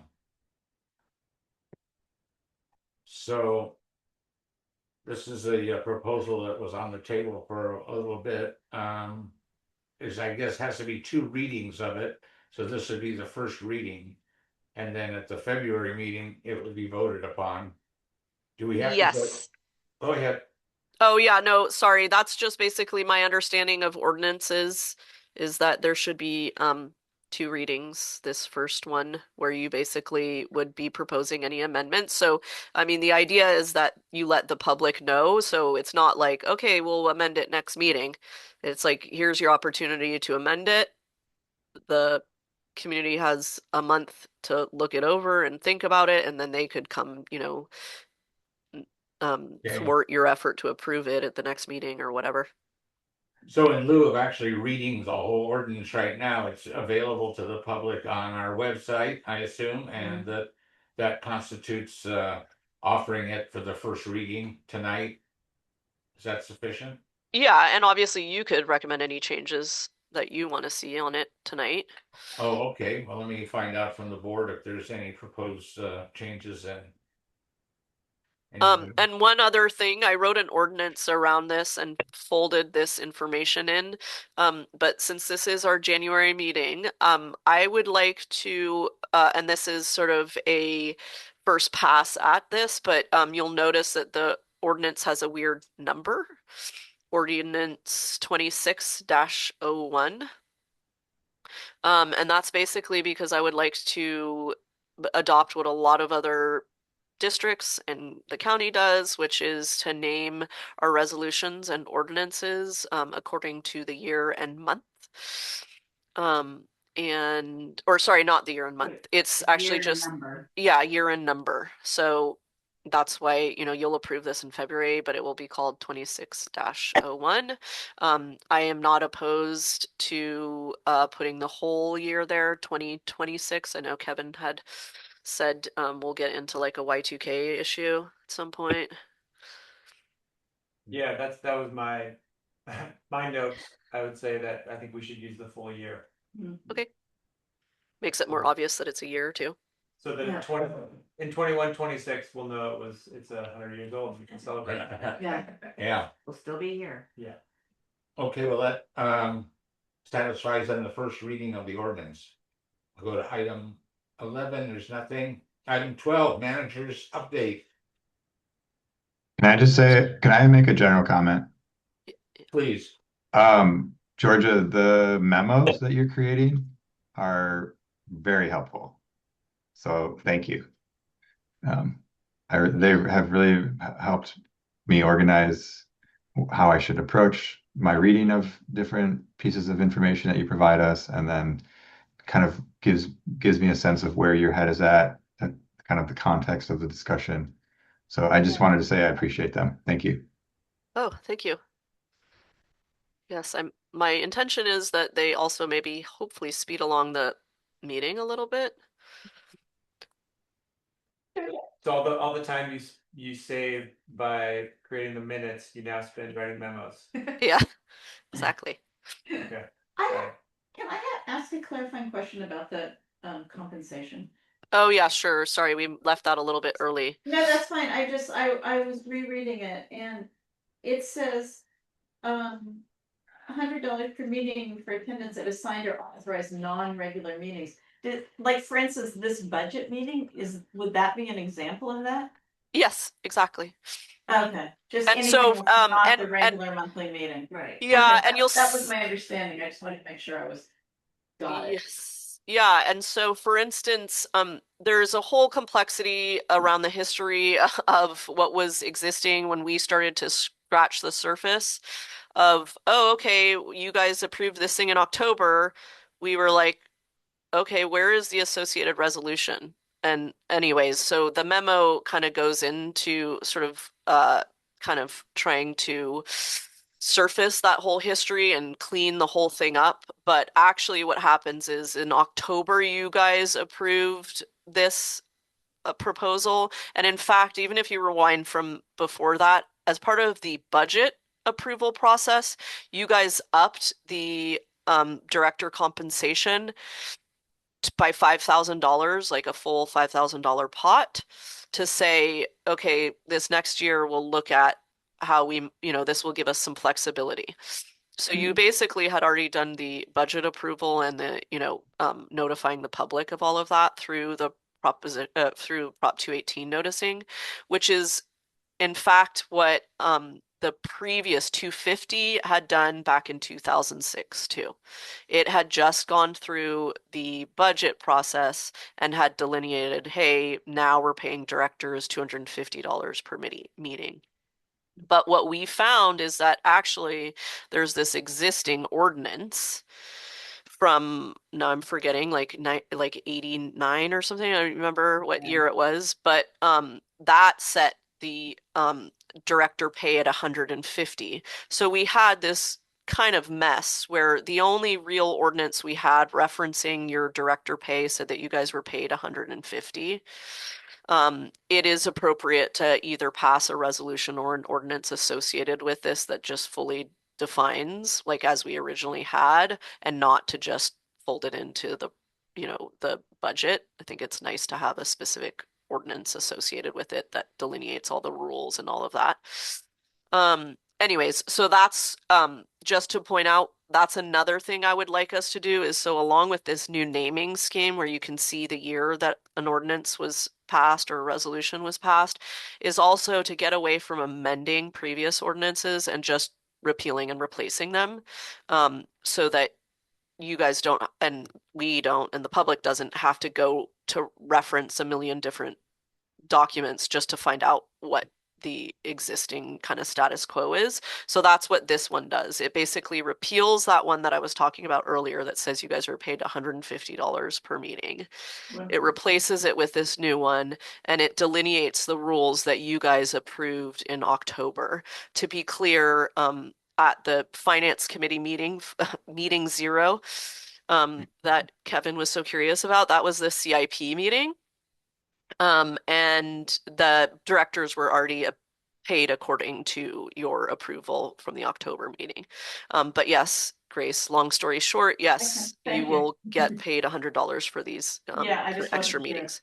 That No, was that. Did Yeah. I, sorry to interrupt, did I miss the reading? This is supposed to be, was there a reading of this? This is the reading. This is the first reading. We're not approving it. We're not actually reading it. You can go to it's on the website, so you can read it on the website, but so it's not being read right now. We've just made a finding that it's on the website and Okay. that constitutes the reading of it, and any member of the public that actually wants to read it, you can just go to the website. So what do you get now per meeting? Just It's the same as they got The same. before, which is $250. $250 for 250 your per monthly regular meeting, meeting. and then 100 for other. Up to 12, Okay, up thanks. to 12 meetings a Yeah. year. Thank you. All right, so you ready to move on to managers update? Yes. Please do. Give me 1 second here.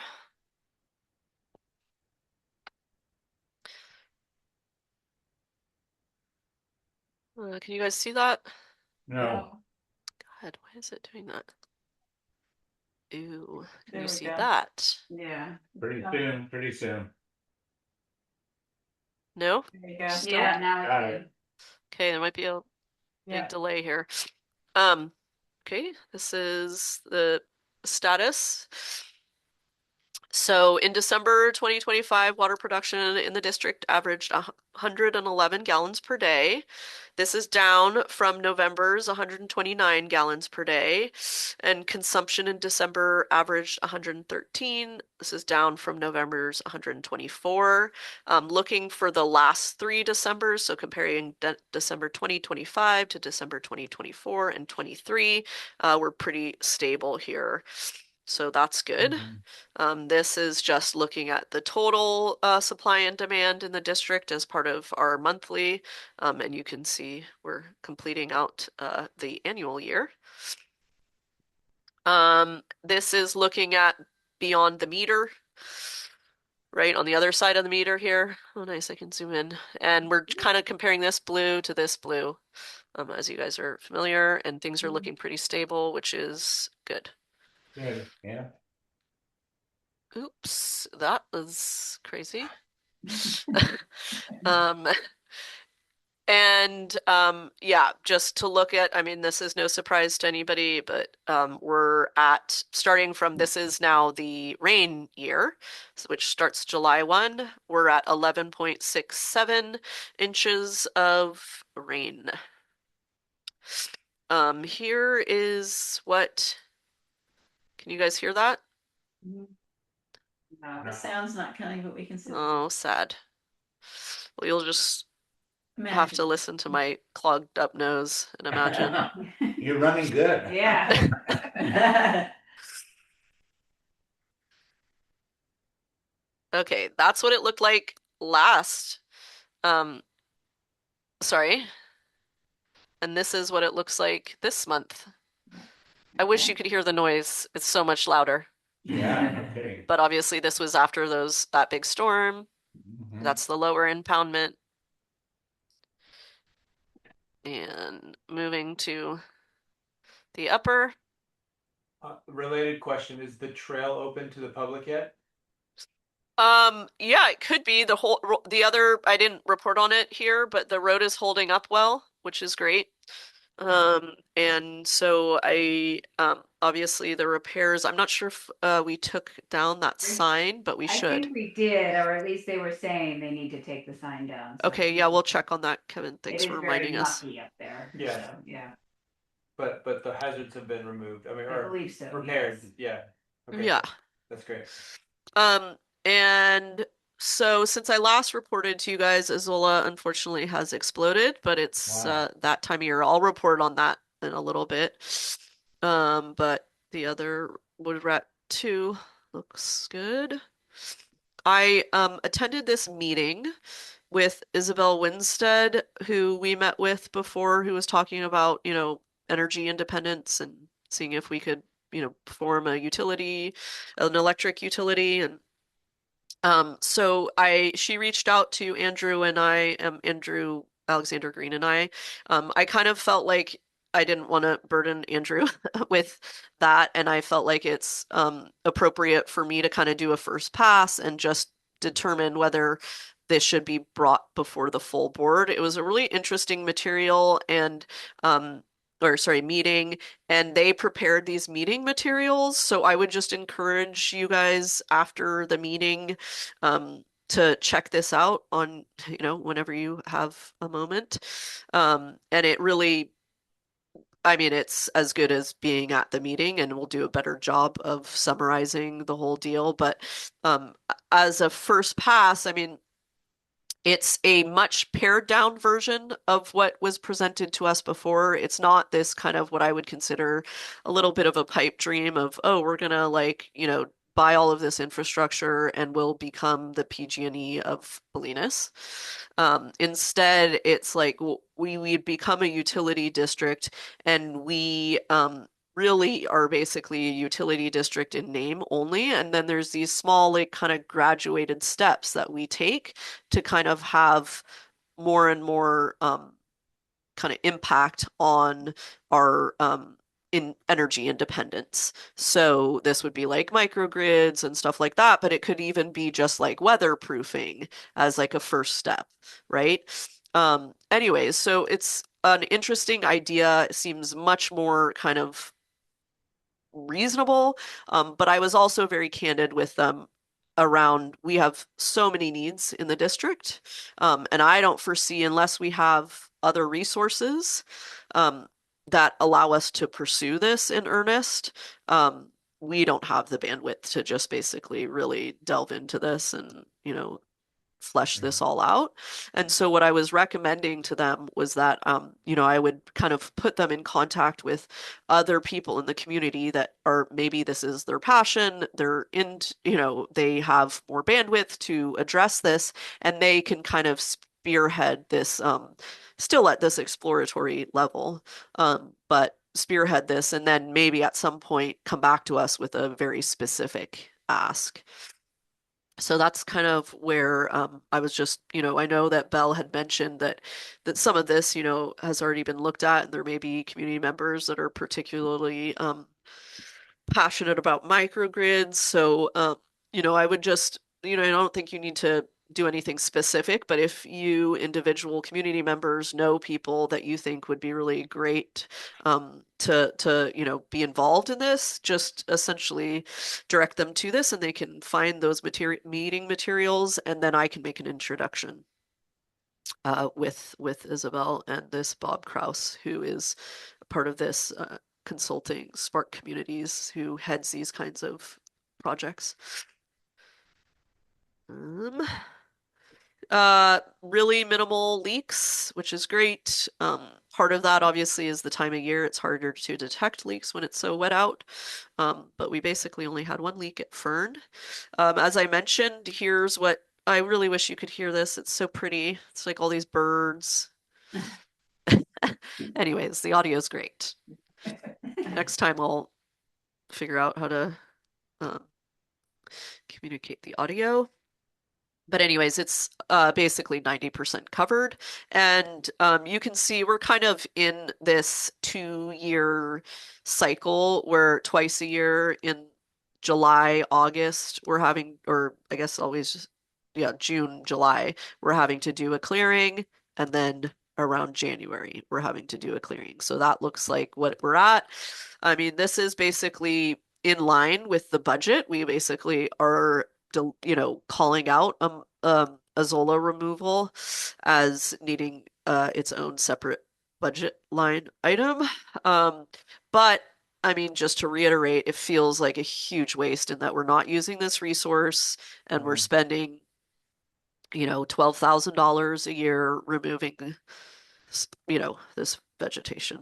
It's annoying. The wells projects We are, need a solution for that. what's that?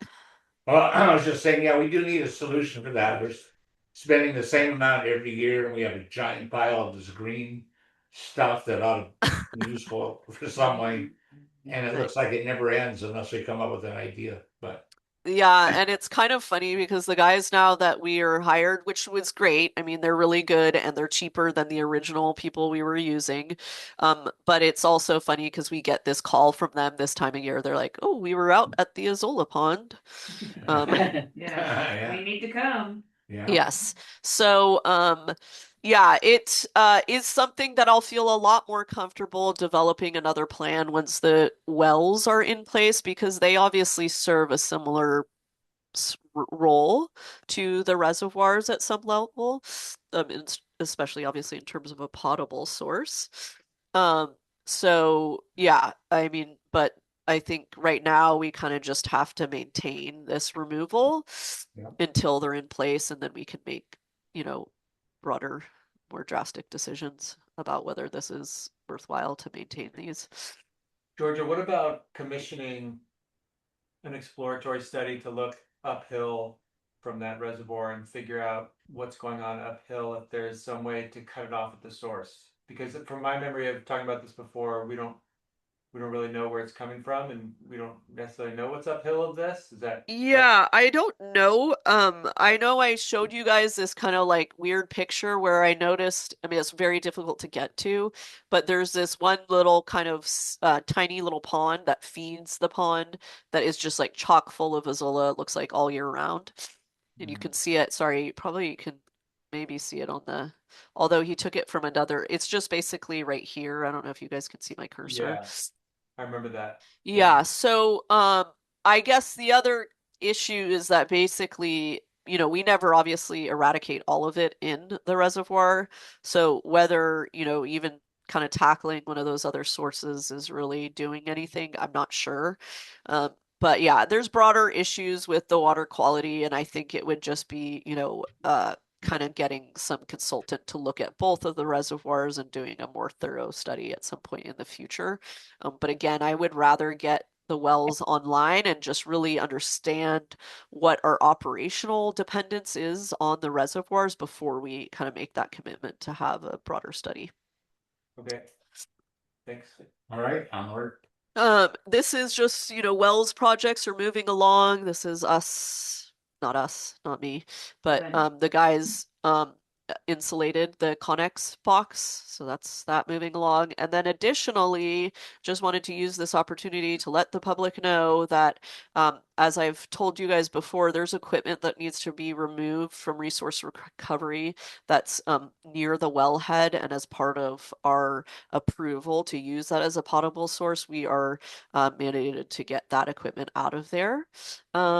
So we are selling these pieces. These two are down at Resource Recovery, and this is up at the yard near the office on Elm. But just letting people know, if you're interested in buying old equipment, we are your person. Does it work? No, they Yeah, some of start. them worked. They need money. Do they stop? Yeah. Yeah, so Yeah. I mean, Annie was like amazing investigating this and just really diligently pursuing this. But basically, the first people we got out were like, sure, you can pay us $1,800 to remove these each. And we were like, no, thank you. So then we started to work with the fire department, and basically we're doing like a $1 bid auction, publicizing it, and effectively we already have interested parties. I'm not sure if, effectively they're going to bid $1 and take it away, but it's better than having to pay $1,800. They're gonna bid, I mean, it's highest bidder, so they'll Yeah. give us what, we'll take whoever pays us the most money, but we're starting at $1. Just so that, because last time when we tried to sell Nissan, it was everybody kept offering us less money, and then we had to like go back out to bid for less money every time. So this was a better way. Yeah, we've figured out that is the most efficient way, is to say it's valued at $1. So that at the end of the process we can actually, accept a bid. And I think What it's the end what of was the- happening is like we, originally were trying to sell this truck for $1,000, and somebody's like, I'll give you $500. We're like, great, okay, well now we have to bid it out for $500, and they're like, oh no, actually I only want to pay $300. So anyway, it was like lesson learned. We're just like, if you want to get rid of it, bid $1, or set the bid at $1. All right, onward. Just quickly, Ocean Protection Grant is still moving ahead. This week, the company that was clearing all of the lines was out there. You may have seen some of the fire hydrants going, and that's going to be CCTV next week. And they also continue to look at the treatment facility and, infrastructure associated with the force main. We are up to 74 participants from 68 last month. So we may be peaking here. So continue to let people know. Just brief update on the bike path. WRA is continuing to work on the coastal development permit. And they are submitting that to the county shortly. We met with folks, the engineer and the contractor that will be doing the small kind of Band-Aid repair for in front of 95 Wharf that I've, told you guys about for a long time now. We will be in contact with them. We will have somebody down on site there while that work is being done. Just to keep an eye on our infrastructure. This is just reiterating the traffic impacts that the county relayed to me previously, and just letting the public know that this work is going on. It is scheduled for the week of the 26th.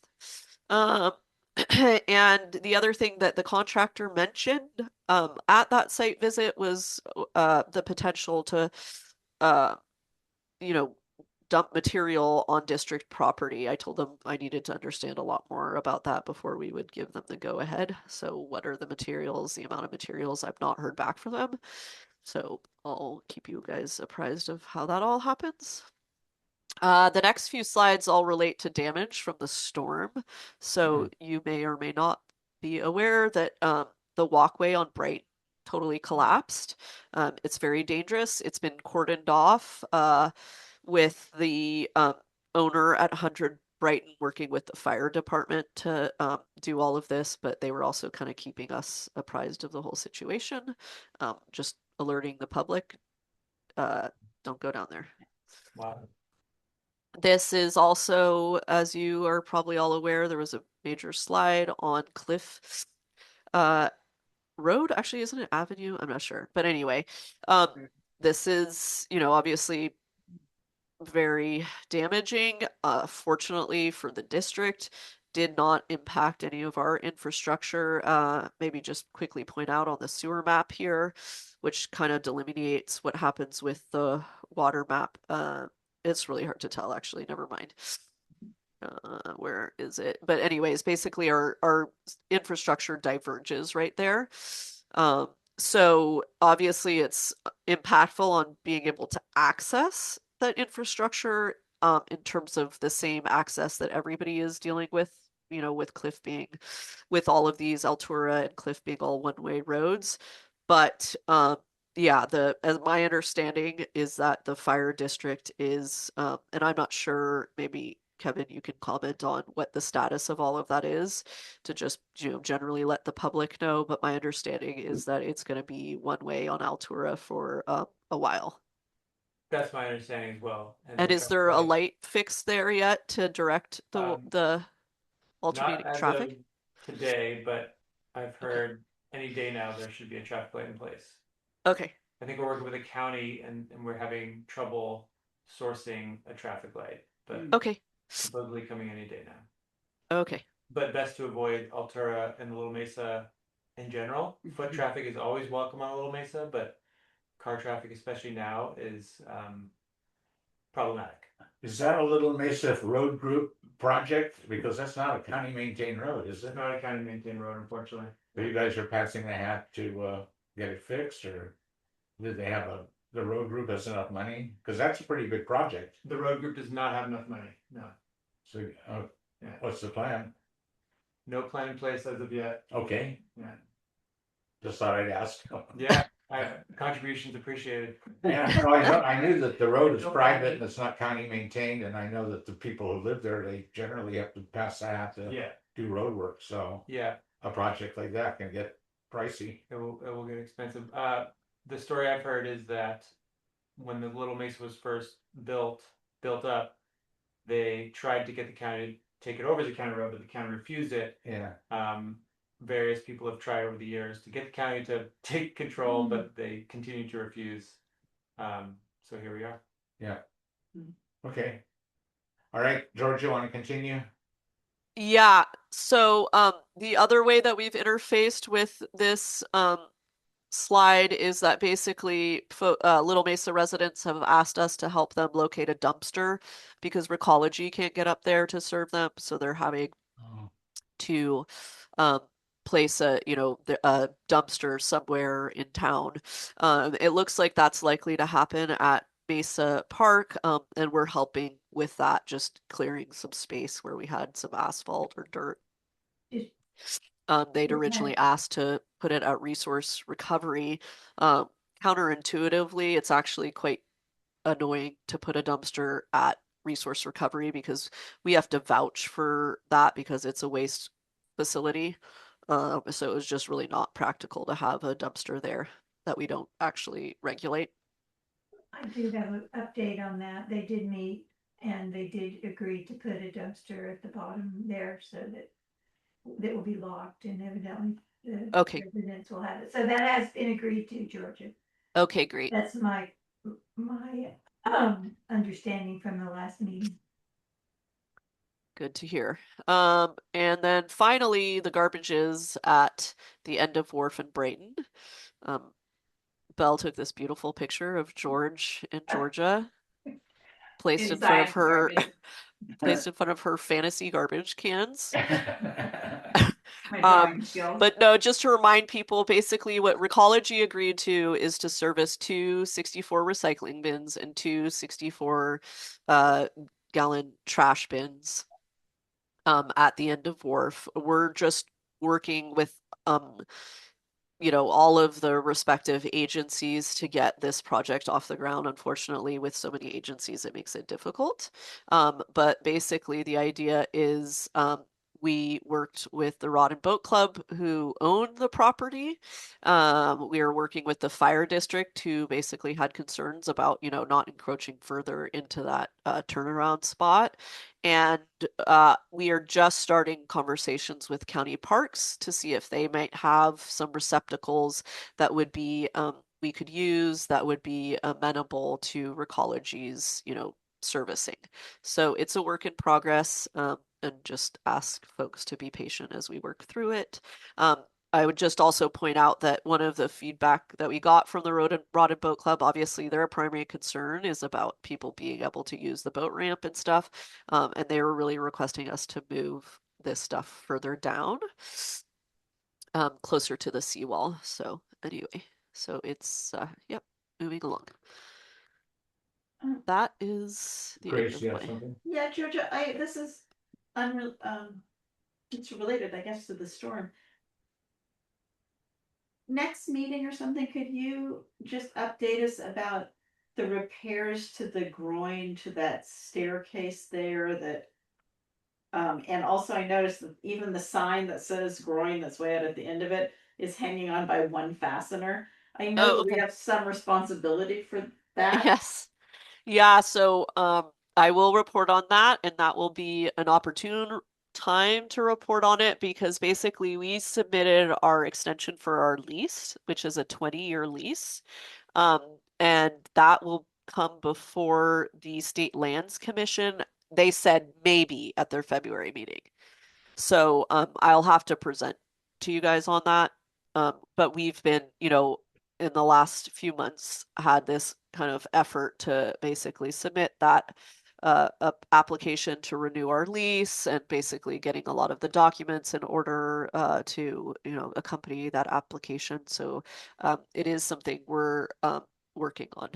Okay, Unfortunately, what happened, this was similar to the radial gate, which I talked to you guys about before, but the engineer who was originally agreed to work with us on those two projects has gone radio silence. I'm silent. I've called and emailed, and basically it's at the point where I need to find a new engineer to pick those up. They'd never really done any actual assessment work. It was just basically proposals to do both. But yeah, it's basically back to square one with both those projects. Okay, yeah, it's still pretty dangerous on the staircase, I would say. Okay. Just because it's so rusty. But if they don't renew our lease, then who's in charge of it?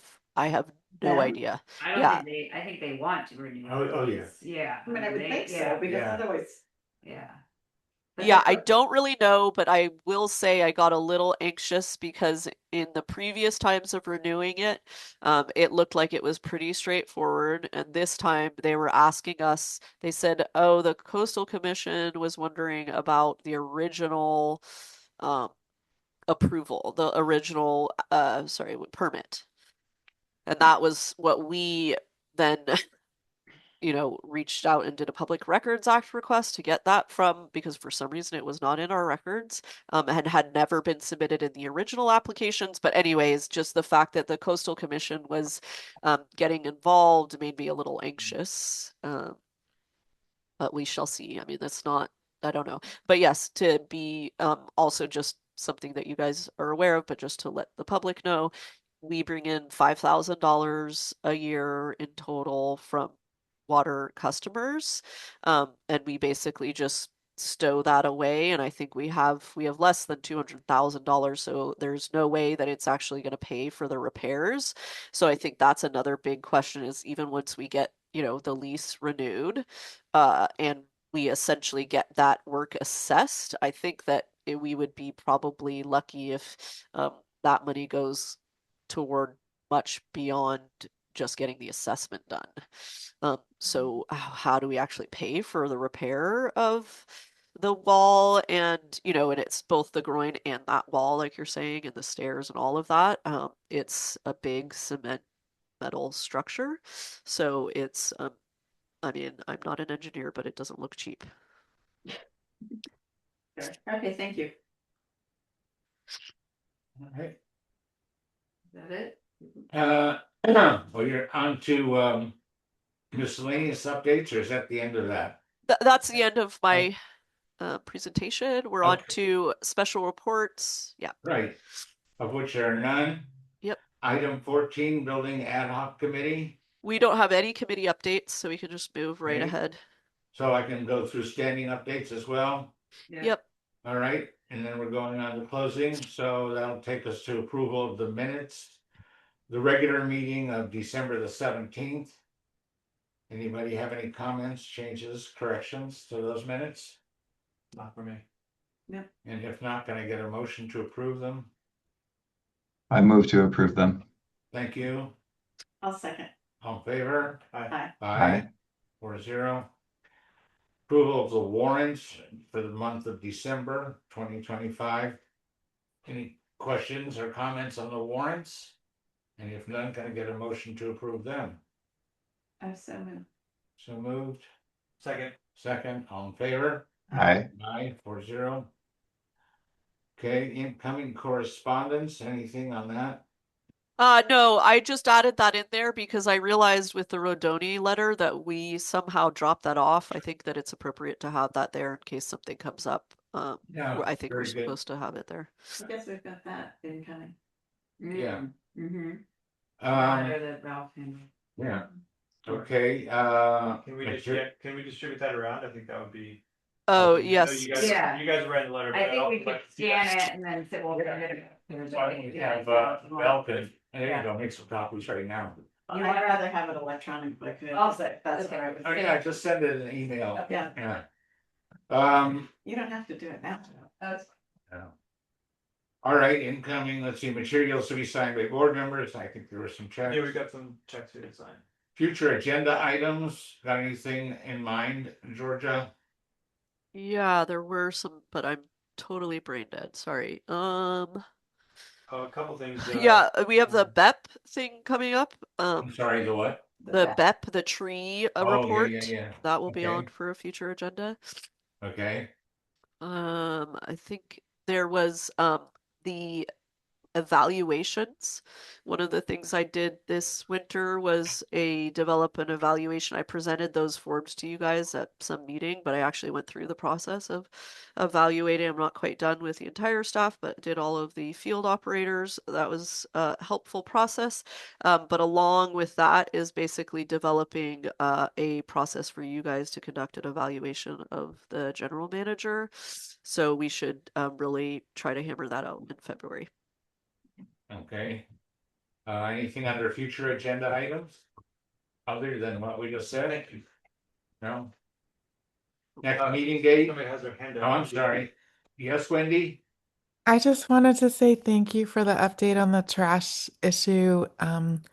And I watched during the storms how the lids I assume went into the ocean, and other stuff. And I really appreciate that the cans are taken away. I can say for now, because the trash is way better without the cans. Once again, I'm really noticing that people take their trash with them when there's not cans down there. It's been so much better. And maybe people are still cleaning up on the street, but just thank you for working on that issue. All right, thank you. All right, the next meeting date, February, 18th, it looks like. excuse me, 18. everybody's available, do we know? Yeah, I went gone the week before. What do you say, Andrew, you gonna be able to move around in the 4 weeks? Yeah, I'll be there in person for I'm sure. going to School be that there. week. Excuse Yeah. me? I'll be there. You'll be able to be in person, huh? Good. Yeah. Good for you. I'm just like a week away probably even from doing that. So That's when we were trying to change the meetings. Right, based on the school I calendar, won't be there on the 18th. I can Zoom, but I'm gonna be in Florida. On the 18th of February. Okay, Yeah, okay. it's school, it's midwinter break. Yeah, Okay. I feel bad because basically I don't think Kirsten is going to be here either, and I brought this up, but I really should have insisted on it to align our calendar to the school calendar. We didn't end up moving a couple of the meetings that we pointed out that were in the middle. of this, but I'm gonna insist on that next year that we. So are we inclined to just hold on to this date with knowing that we're just have a quorum of 3? I think I would recommend that because I kind of now have the whole financial calendar. Yeah. Yeah, and I just don't want to mess with anything. Okay. But I'm in the with you. future, Yeah. next year, I'm gonna not make a meeting Okay, when. so the only everyone's last thing I away. wanted to bring up then, Georgia, is if you could put together a draft of this letter that we're gonna be sending off. Yes. And send a draft to Grace and I, and we'll get back to you. I think we should have a goal of getting it finalized and sent off by within 10 days. Is that more than enough time, or is Yeah, that should be fine. something like that, huh? Yeah, I will try to get a letter to you guys. Today's what, the 21st? Yeah, by Friday. Oh, okay, and then And we then can you have guys something can back to review it you that over next the week. weekend and. Mhm. Yeah. Okay. All right, well, that's the last item then. So with that, this meeting is adjourned. Righty, thanks, guys. Thank you. Alright. Thanks, Andrew. Thank you guys. Thanks for Andrew, holding the Andrew, fort how are you down. feeling? I feel good. Yeah. It's amazing what I